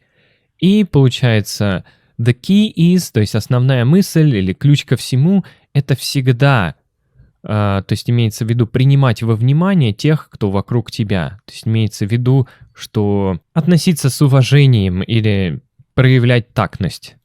Итак, самые часто задаваемые вопросы изменились очень сильно за последние года.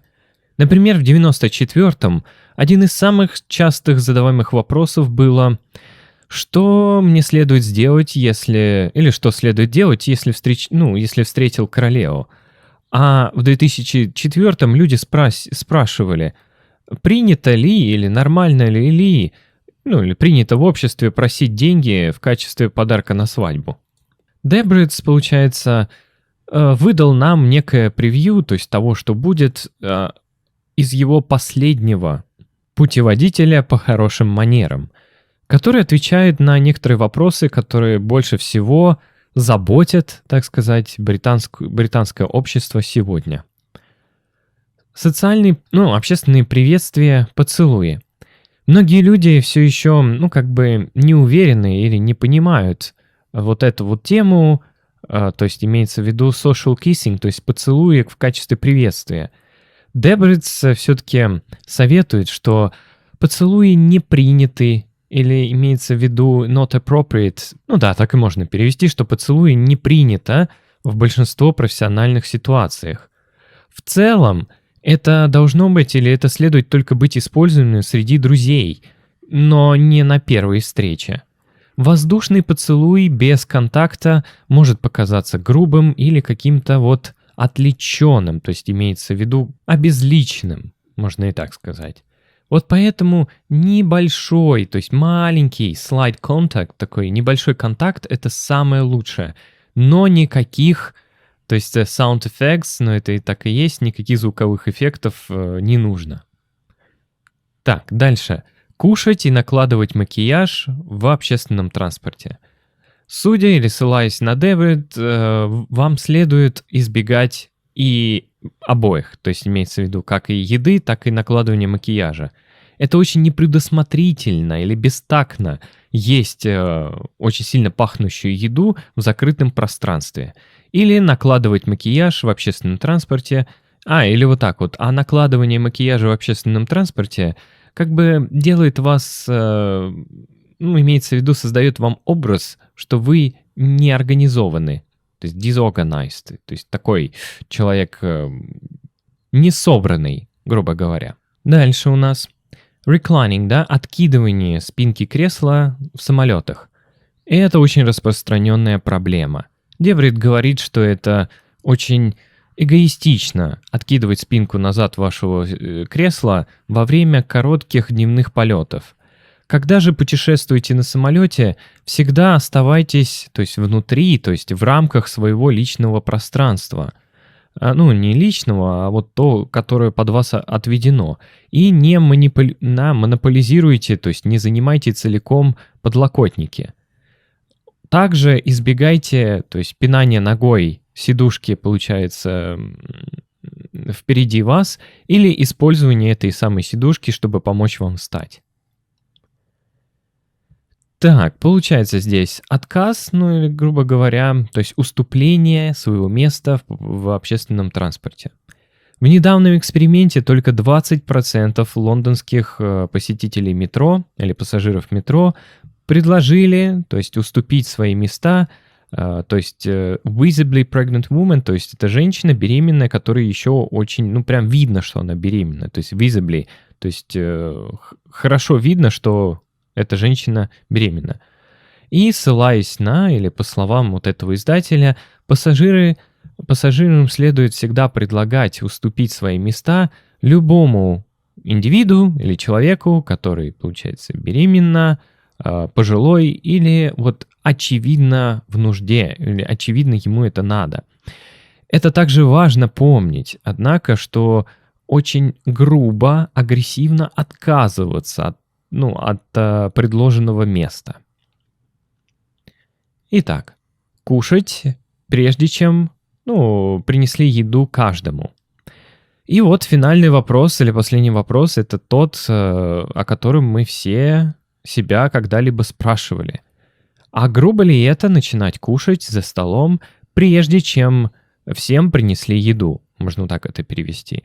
Дебрис говорит, что самый простой ответ, что да, это грубо. Но не в случае, но не в случае, если хозяин или хозяйка, то есть или же в ресторане, или же другие, имеется в виду соуженики, как сказать, люди, с которыми вы кушаете, дают вам свое разрешение, или дают свое разрешение людям начать. То есть, если кто-то говорит, что давайте ешьте, это нормально, значит, можно начинать. А без этого разрешения лучше это не делать. Вот такая вот статья про манеры. Part E. Ask and answer the questions with the partners. Again, I will read some examples of what to say and how to say, then you will form your own opinion. Number 1. How do you think it's appropriate to greet a male or female friend? I think it's appropriate to give a hug or a kiss on the cheek if they are a close friend. For me, a simple hello and a wave is enough. It depends on how well you know them. Follow up, it means some extra questions. Is it different for male and female friends in your culture? That's an interesting thing to discuss, by the way. Number 2. What else do you think people shouldn't do on public transport? I think people shouldn't have loud conversations on the phone. They ought not to leave their bags on the seat next to them when it's busy. One thing I hate is when people don't shower. Personal hygiene is important in a crowd. Number 3. What do you think passengers ought not to do on planes? Passengers ought not to take off their shoes and socks. Yeah. I think they shouldn't stand up as soon as a plane lands. It's dangerous and doesn't help you get out faster. They shouldn't drink too much alcohol. Okay. Number 4. How else do you think it's appropriate to help elderly people? You could offer to carry their heavy shopping bags. It's appropriate to help them cross the street if they look confused. You should always speak to them with respect and patience. 5. What else do you think you should ask your host or hostess for permission to do? I think you should ask for permission to use their Wi-Fi. You should ask if you can help in the kitchen or with cleaning after a meal. Maybe you should ask if it's okay to bring a friend along. And finally, do you think manners are important? Why? Why not? Yes, absolutely. I think manners are important because they show respect for other people and make social life much smoother.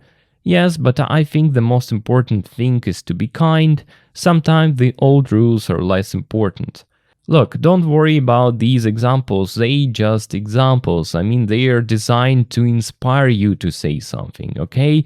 So don't worry about like, oh, I can't generate such a thing myself. I think it sounds like a high level. Just use simple English and try to explain something or answer these questions in your own simple, good English. It's always good to have something to say. Now work with these questions and say something.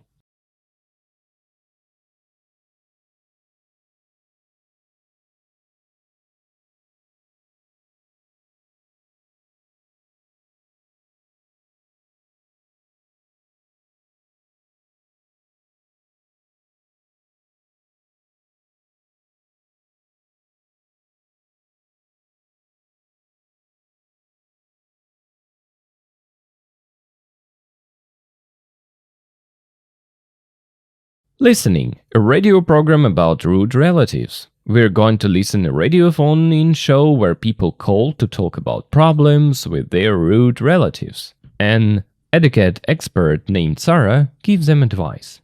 First, Part A. Listen for the problems. What to do? Look at the table. You need to make notes about 3 people's problems. The first time you listen, don't worry about writing full sentences, just write key words. Focus on what the problem is and who is causing it. Who is the main cause of the problem. And clues to help you listen. About Belinda, listen for what her mother-in-law does when she comes for a meal. What about Damien? Listen for what his brother wants to bring on his visit. And what about Miranda? Listen for how her nephew behaves when he comes to her house. Now listen, do this task, and then check yourself. 4.9 1. She's a nice woman, don't get me wrong, and on the whole we get on well, but one thing she does, which I think is really rude, is that whenever she comes for a meal, she criticises my cooking. I'm not a professional, obviously, but I think I'm a pretty good cook, and it really annoys me, especially after I've spent hours making something really nice. 2. Well, he lives in London and he likes coming up to stay from time to time, which is great, but he's just phoned me saying he's coming next month and he's bringing his new dog. I know he's just got this dog and he's very keen on it and doesn't like leaving it alone, but it's still a puppy, and my girlfriend and I aren't very into dogs. Also, we've just redecorated our house and we've done a lot of work on the garden, and I'm pretty sure the dog's going to destroy them both. 3. He's 8 years old and his parents don't give him any rules, so he's really wild, and whenever they come to our house he just shouts all the time, jumps on the furniture, makes a mess in the kitchen. He even writes on the walls. It's really exhausting, but my sister's very sensitive about me criticising her son, so generally I don't say anything. But I've reached the point where I'd almost prefer it if they didn't come round.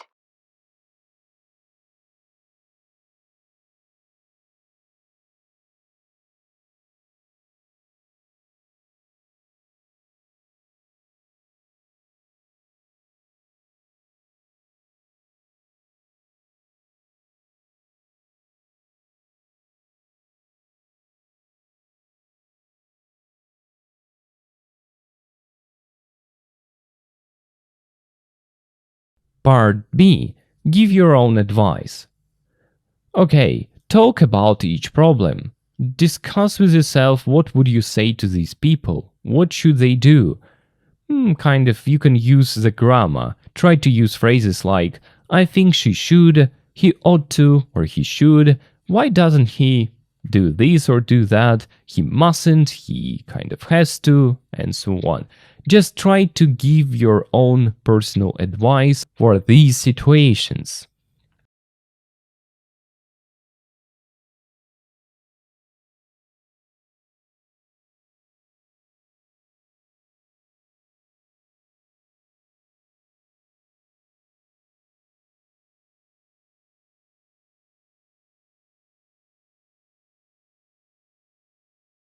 Part C. Listen for the expert's advice. Now you will hear Sarah, the etiquette expert, give her advice. You will see some sentences from her advice with words missing. Listen and write the exact words you hear to complete the sentences. The missing words are often, key verbs. Behave, say, speak, and so on. And the grammar in the sentence will help you guess. For example, after has to, you need a verb. Just a small listening practice. Do it. 4.10. Belinda. 1. I think you ought to be the one who behaves well. 2. You shouldn't argue with her because she won't change her opinion. Damien. 3. I think you should politely but directly say how you feel. 4. To be honest, you don't really have to give a reason. Miranda. 5. You must speak to his parents before their next visit. 6. Explain that he has to calm down a bit when he's visiting. 7. You mustn't write on the walls.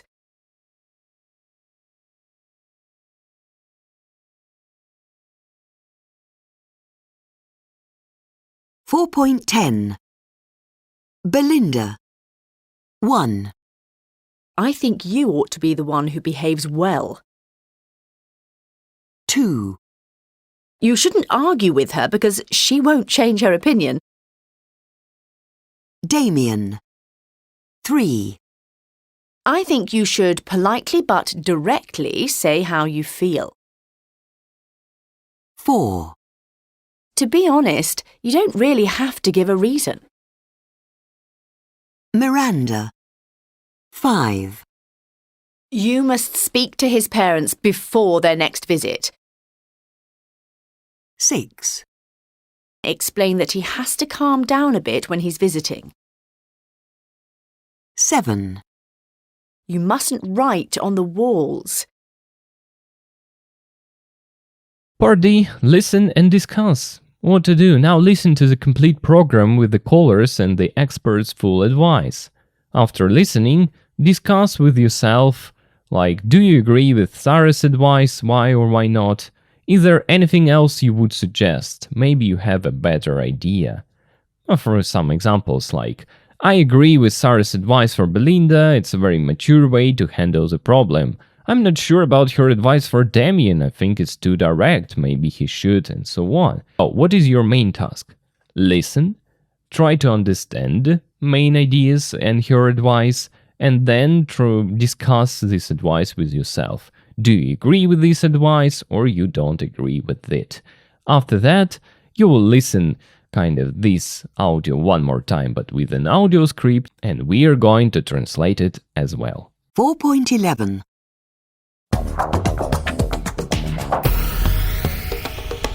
Good afternoon to all. In today's Modern Manners program, the subject is family and what to do with rude relatives. Our etiquette expert, Sarah, is here to take your calls, so if you have a family member who behaves badly and you don't know what to do about it, just call us here on 0207 946 0671. And our first caller is Belinda from Salisbury. Hi, Belinda. Tell us about your rude relatives. Well, I hate to say it because it's such a cliché, but it's my mother-in-law. She's a nice woman, don't get me wrong, and on the whole we get on well, but one thing she does, which I think is really rude, is that whenever she comes for a meal, she criticises my cooking. I'm not a professional, obviously, but I think I'm a pretty good cook, and it really annoys me, especially after I've spent hours making something really nice. OK, so Sarah, over to you. How should Belinda deal with her mother-in-law? Hi, Belinda. I know this won't be easy, but when she does this, I think you ought to be the one who behaves well. Stay calm, thank her as politely as possible for her advice, and change the subject. You shouldn't argue with her because she won't change her opinion, and it won't make you feel better either. Instead, encourage your husband, or another relative, to say how great your cooking is in front of your mother-in-law. When she sees that her criticisms aren't having any effect and that everybody else loves your food, she'll either stop criticising or she'll start paying compliments herself. Thanks very much for that, Sarah. And our next caller is Damien from Sheffield. Hi, Damien. I think you're going to tell us about a problem with your brother, is that right? Yes, that's right. So, what's the issue? Well, he lives in London and he likes coming up to stay from time to time, which is great, but he's just phoned me saying he's coming next month and he's bringing his new dog. I know he's just got this dog and he's very keen on it and doesn't like leaving it alone, but it's still a puppy, and my girlfriend and I aren't very into dogs. Also, we've just redecorated our house and we've done a lot of work on the garden, and I'm pretty sure the dog's going to destroy them both. Sarah, what do you think that Damien should do with his brother and his dog? Do you think it's rude to arrive at someone's house with a dog? Yes, I have to say I do. It's bad manners for a guest to bring an uninvited pet, even to a relative's home. This is true even if you have one of your own and your house is already animal-friendly. I think you should politely but directly say how you feel. You can add a reason like, as you say, you've just redecorated, but to be honest, you don't really have to give a reason. Well, that's very clear advice. Thanks, Sarah. And finally, Miranda from Stirling. Hi, Miranda. Tell us about your problem. Hi there. My problem's with my nephew, my sister's son. He's 8 years old and his parents don't give him any rules. So he's really wild. And whenever they come to our house, he just shouts all the time, jumps on the furniture, makes a mess in the kitchen. He even writes on the walls. It's really exhausting, but my sister's very sensitive about me criticising her son, so generally I don't say anything. But I've reached the point where I'd almost prefer it if they didn't come round. Sarah, what should Miranda do with her nightmare nephew? You must speak to his parents before their next visit, or at least your sister. But instead of being critical, say how great it is that their son has so much energy and how much you love him, but then explain that he has to calm down a bit when he's visiting. And at the beginning of his next visit, welcome him, but give him some rules for your house. Say, "Hi, it's great to see you again, but just a couple of house rules. No jumping on the furniture. And if you want to draw, please use a piece of paper. You mustn't write on the walls." He won't mind, and in the long run, your sister will be grateful.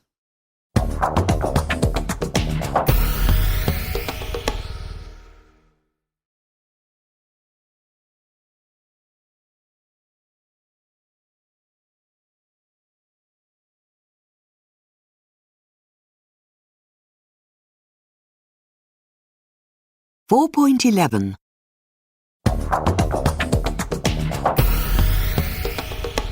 Good afternoon to all. In today's Modern Manners program, the subject is family and what to do with rude relatives. Our etiquette expert, Sarah, is here to take your calls, so if you have a family member who behaves badly and you don't know what to do about it, just call us here on 0207 946 0671. And our first caller is Belinda from Salisbury. Hi, Belinda. Tell us about your rude relatives. Well, I hate to say it because it's such a cliché, but it's my mother-in-law.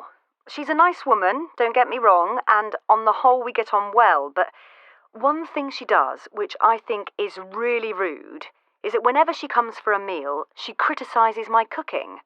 I'm not a professional, obviously, but I think I'm a pretty good cook, and it really annoys me, especially after I've spent hours making something really nice.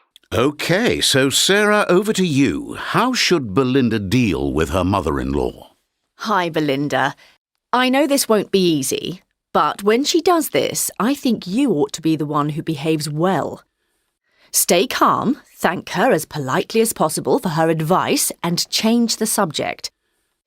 You shouldn't argue with her because she won't change her opinion, and it won't make you feel better either. Instead, encourage your husband, or another relative, to say how great your cooking is in front of your mother-in-law. When she sees that her criticisms aren't having any effect and that everybody else loves your food, she'll either stop criticising or she'll start paying compliments herself. Thanks very much for that, Sarah. And our next caller is Damien from Sheffield. Hi, Damien. I think you're going to tell us about a problem with your brother, is that right? Yes, that's right. So, what's the issue? Well, he lives in London and he likes coming up to stay from time to time, which is great, but he's just phoned me saying he's coming next month and he's bringing his new dog. I know he's just got this dog and he's very keen on it and doesn't like leaving it alone, but it's still a puppy, and my girlfriend and I aren't very into dogs. Also, we've just redecorated our house and we've done a lot of work on the garden, and I'm pretty sure the dog's going to destroy them both. Sarah, what do you think that Damien should do with his brother and his dog? Do you think it's rude to arrive at someone's house with a dog? Yes, I have to say I do. It's bad manners for a guest to bring an uninvited pet, even to a relative's home. This is true even if you have one of your own and your house is already animal-friendly. I think you should politely but directly say how you feel. You can add a reason like, as you say, you've just redecorated, but to be honest, you don't really have to give a reason. Well, that's very clear advice. Thanks, Sarah. And finally, Miranda from Stirling. Hi, Miranda. Tell us about your problem. Hi there. My problem's with my nephew, my sister's son. He's 8 years old and his parents don't give him any rules. So he's really wild. And whenever they come to our house, he just shouts all the time, jumps on the furniture, makes a mess in the kitchen. He even writes on the walls. It's really exhausting, but my sister's very sensitive about me criticising her son, so generally I don't say anything. But I've reached the point where I'd almost prefer it if they didn't come round. Sarah, what should Miranda do with her nightmare nephew? You must speak to his parents before their next visit, or at least your sister. But instead of being critical, say how great it is that their son has so much energy and how much you love him, but then explain that he has to calm down a bit when he's visiting. And at the beginning of his next visit, welcome him, but give him some rules for your house. Say, hi, it's great to see you again, but just a couple of house rules. No jumping on the furniture, and if you want to draw, please use a piece of paper. You mustn't write on the walls. He won't mind, and in the long run, your sister will be grateful.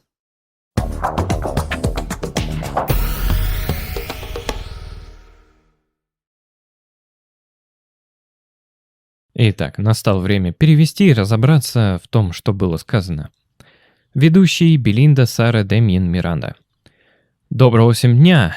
В сегодняшних современных манерах, в программе, посвященной сегодняшним современным манерам, и наш, топик, или говоря, тема – это семья и что делать с грубыми родственниками. Наш эксперт по этикету Сара здесь, чтобы принять ваши звонки. Итак, если у вас есть член семьи, который ведет себя плохо, и вы не знаете, что делать, с этим, просто позвоните нам на, получается, тут что 0207946067 Ну ладно, здесь просто номер. Итак, наш первый звонок или наш первый звонящий — это Белинда с Салсбери. Привет, Белинда. Расскажи нам про своих грубых родственников. Я даже не могу это сказать, или мне ненавистно это говорить, потому что это такое клише. Но моя, получается, mother-in-law, это для нее свекровь, то есть моя свекровь, она прекрасная женщина, не поймите меня неправильно, и в целом мы очень хорошо ладим. Но вот одна вещь, которую она делает, которая, я думаю, очень грубая, это то, что всегда, то есть в любое время, когда она приходит, то есть всегда, когда она приходит, соответственно, пообедать, поужинать, там, позавтракать, то есть для еды, дословно, она критикует my cooking, то есть она критикует то, что я приготовила. Я, конечно, не профессионал, очевидно, но я думаю, что я очень хороший повар, и это очень раздражает меня, особенно после того, как я потратила часы, приготавливая что-то очень хорошее. Окей, итак, Сара, адресуем это вам. Как следует Белинде, то есть поступить с ее свекровью? Deal with, то есть разобраться или как с ней поступить. Привет, Белинда. Я знаю, это будет нелегко, или это не будет легко. Но когда она делает это, я думаю, вам стоит или вам следует быть той, которая ведет себя хорошо. Оставайтесь спокойными, поблагодарите ее настолько вежливо, насколько возможно за ее совет, и поменяйте тему. Вы не должны с ней спорить, или вам не следует спорить с ней, потому что она не поменяет свое мнение. То есть won't change your opinion. Она не поменяет свое мнение. И это не сделает вас... не сделает вам лучше, дословно. Вы не почувствуете себя лучше к тому же. Или в любом случае, either. Вместо этого, то есть наберитесь духом или... что я говорю? Вместо этого побудите или смотивируйте, пусть будет побудите своего мужа или другого родственника сказать, как прекрасна ваша готовка перед вашей свекровью. И когда она, получается, здесь, когда она увидит, что ее критика не принимает никакого эффекта, и что все, каждый наслаждается вашей едой, она либо прекратит вас критиковать, или она начнет делать комплименты себе. То есть pay compliment — это, то есть делать комплимент. Спасибо большое за это, Сара. А наш следующий звонящий — это Дэмьен из Шеффилда. Привет, Дэмьен. Я думаю, что вы собираетесь нам рассказать про проблему с вашим братом. Это верно? Да, это верно. И в чем же проблема? Вот слово issue — это как вопрос-проблема. Она что-то более глобальное, чем слово problem. То есть именно какая-то проблема, которая требует подхода, решения или которая серьезные последствия влечет. Issue. Он живет в Лондоне, и он любит приезжать к нам, на ночевку время от времени, что замечательно. И вот он только что позвонил мне, сказал, что он приедет в следующем месяце, и он принесет, то есть он собирается принести его новую собаку.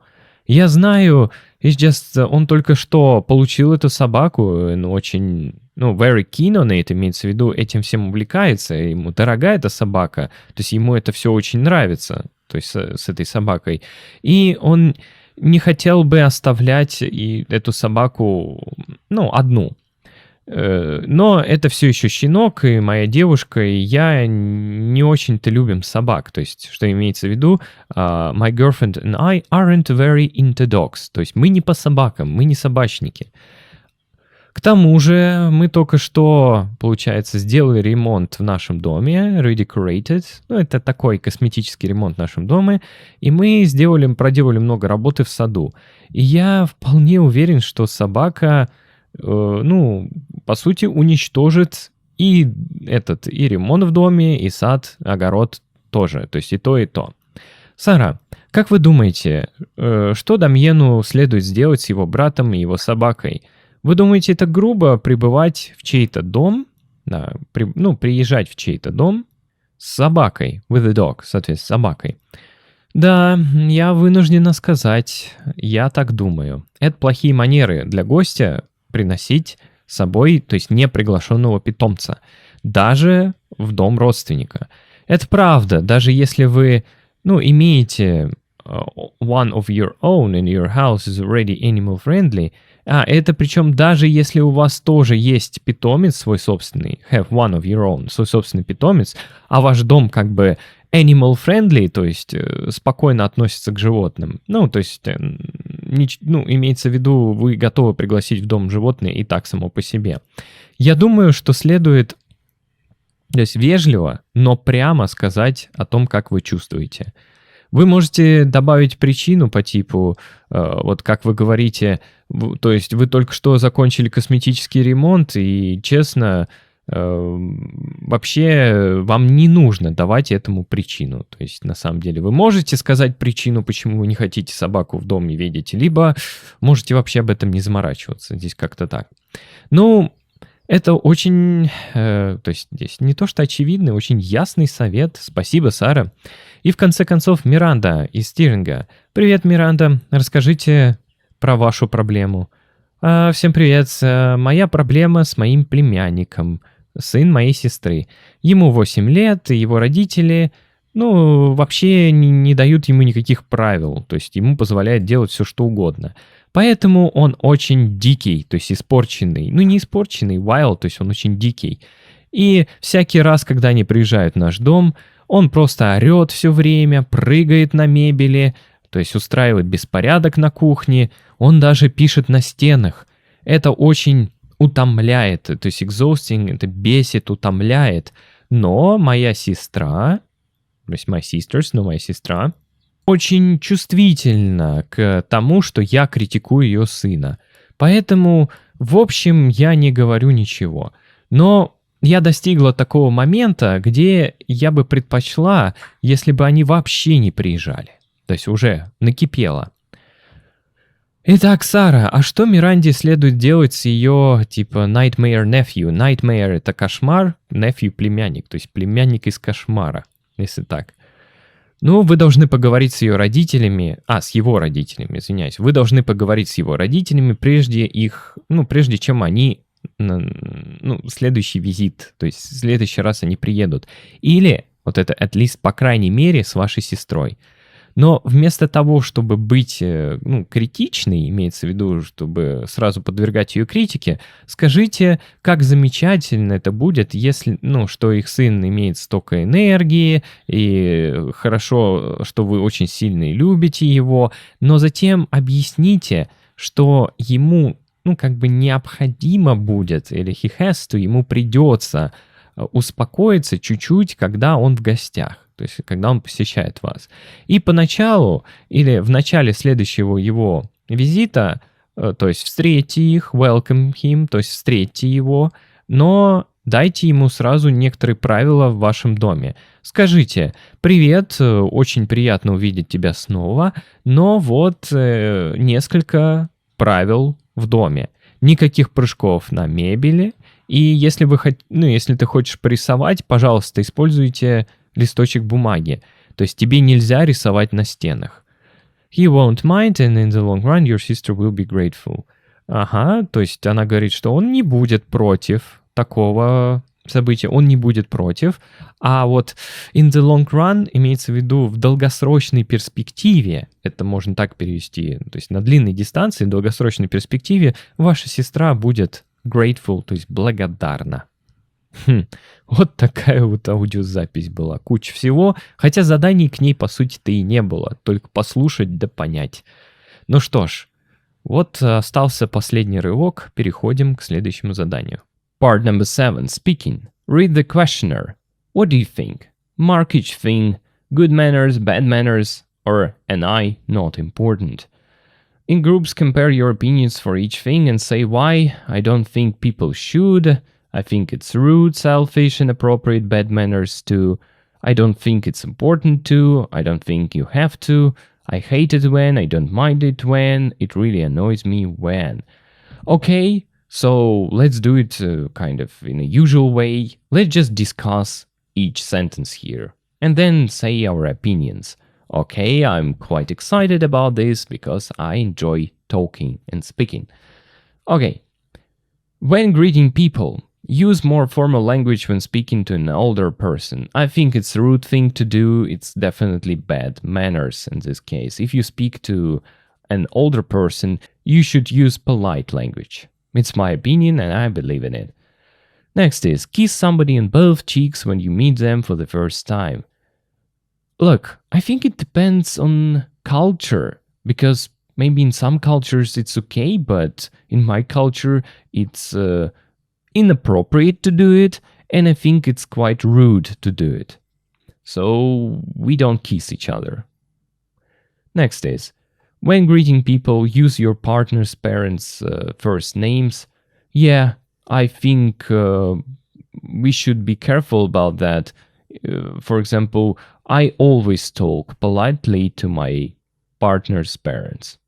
Men and women, a man should pay for the meal on a first date. Actually, you see, there is a word should, not must, but should. And with should, I agree. I think, yeah, it's okay to pay, for a man to pay on a first date. It's just good manners. It's good manners. Hold the door open for a woman or wait for her to go through the door first. I think it depends on a woman, because I know some women can be offended because of that. Because they, they don't see it as a kind of good manners. They can see it as some, you consider me like a helpless person. I could do it myself and something like that. So it depends on the woman. But I think in most situations, in most cases, it's good manners. A man should accompany a woman home, again, if a woman is not against it. Because there are different situations, but of course, I think it's important to make sure that your friend or your partner kind of get home safe. Next up, when you're invited to somebody's house for a meal, take a present. I don't think it's really important, but I think it's kind of a very good thing to do, because it just shows that you care. Why not? Take your shoes off when you arrive.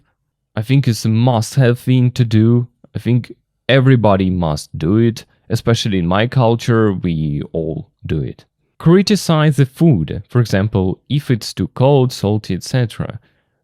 Actually, it depends how well you know this person. If it's your best friend and so on, you can say whatever you want and something like that. But if you don't want to kind of offend this person, I think it's bad manners to criticize the food. You can just politely refuse, and you can say that, sorry, I'm not hungry, and that will be enough. Send a message the next day to say thank you. I think it's not necessary. Of course, if you want, you can do it, but I don't know. It's not necessary, actually. You don't have to do it. Next stuff. When you're having a meal with friends in a restaurant, complain that the food isn't very good. I think it's okay because sometimes it's a good topic to talk about. Why not? But again, it depends on people around you. Insist on only paying for exactly what you ate or drank when the bill is being divided up. I think it's not bad manners, but you don't have to do it. I think it's not polite or it's rude to show that you really, really care about how much you're going to pay and you count each penny that you're going to spend. It's not good manners, it's bad manners. But if you just, say about that, like, guys, our financial situations are different, so please, let's divide it kind of and do it in the right way, I think it's completely okay.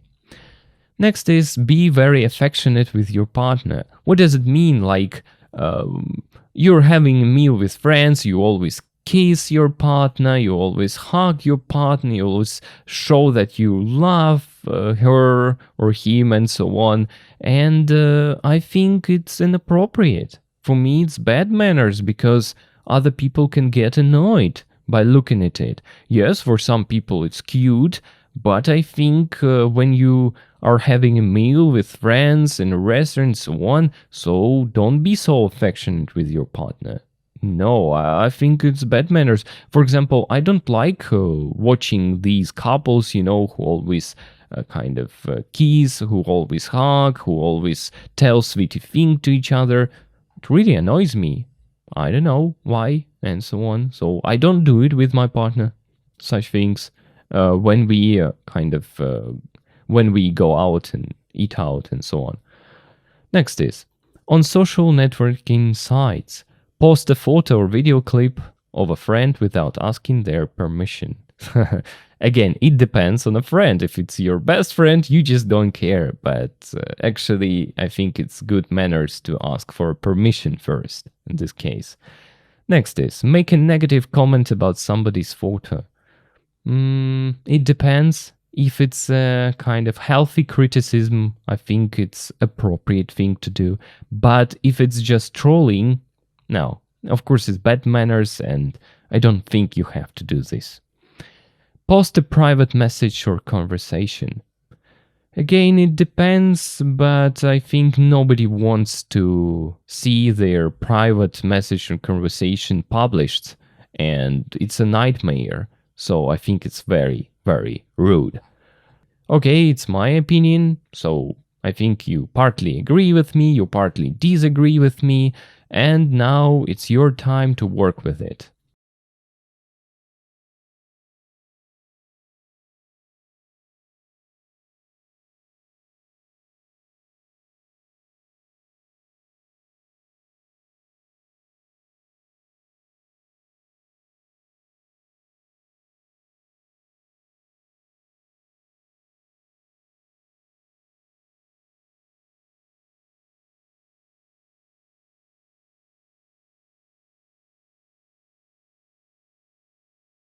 Let's take it your workbook tasks, your homework, and what to do.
Теперь информация для тех, кто ищет разборы рабочих тетрадей, там, где выполнены все задания и даны мои комментарии.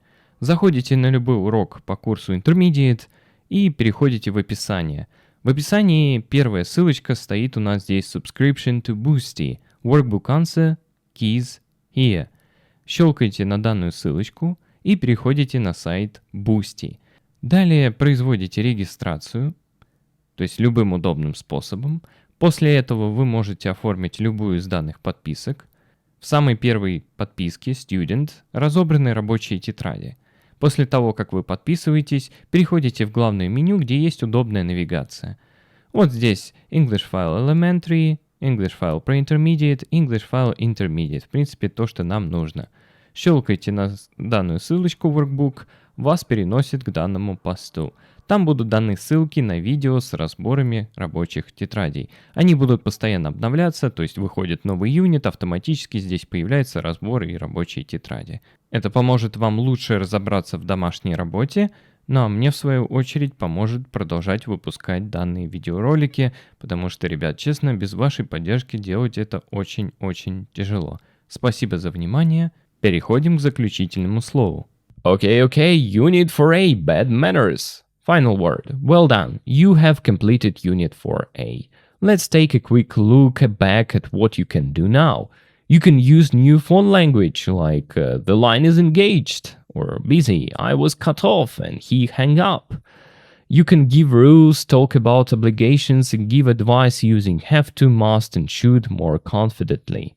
You can pronounce tricky silent letters in words like should, come, and mustn't. You have read about and discussed modern manners in different situations. And you have listened to people's problems and given your own advice. You see how much you've done. And remember, the goal of learning a language is not just to know grammar rules, but to communicate effectively and politely in different cultures. Knowing how to talk about manners is a big part of that. Keep practicing and pay attention to the manners you see around you every day. What do you think is polite or rude? Try to describe it, in English of course, because you're learning this language. And speaking of good manners, it would be nice if you support me by putting likes, subscribing to both YouTube and Telegram channels, and the best thing you can do is to subscribe on boosty.com, which allows me make more such wonderful lessons for you. Now I think that's all for today. See you. Bye bye.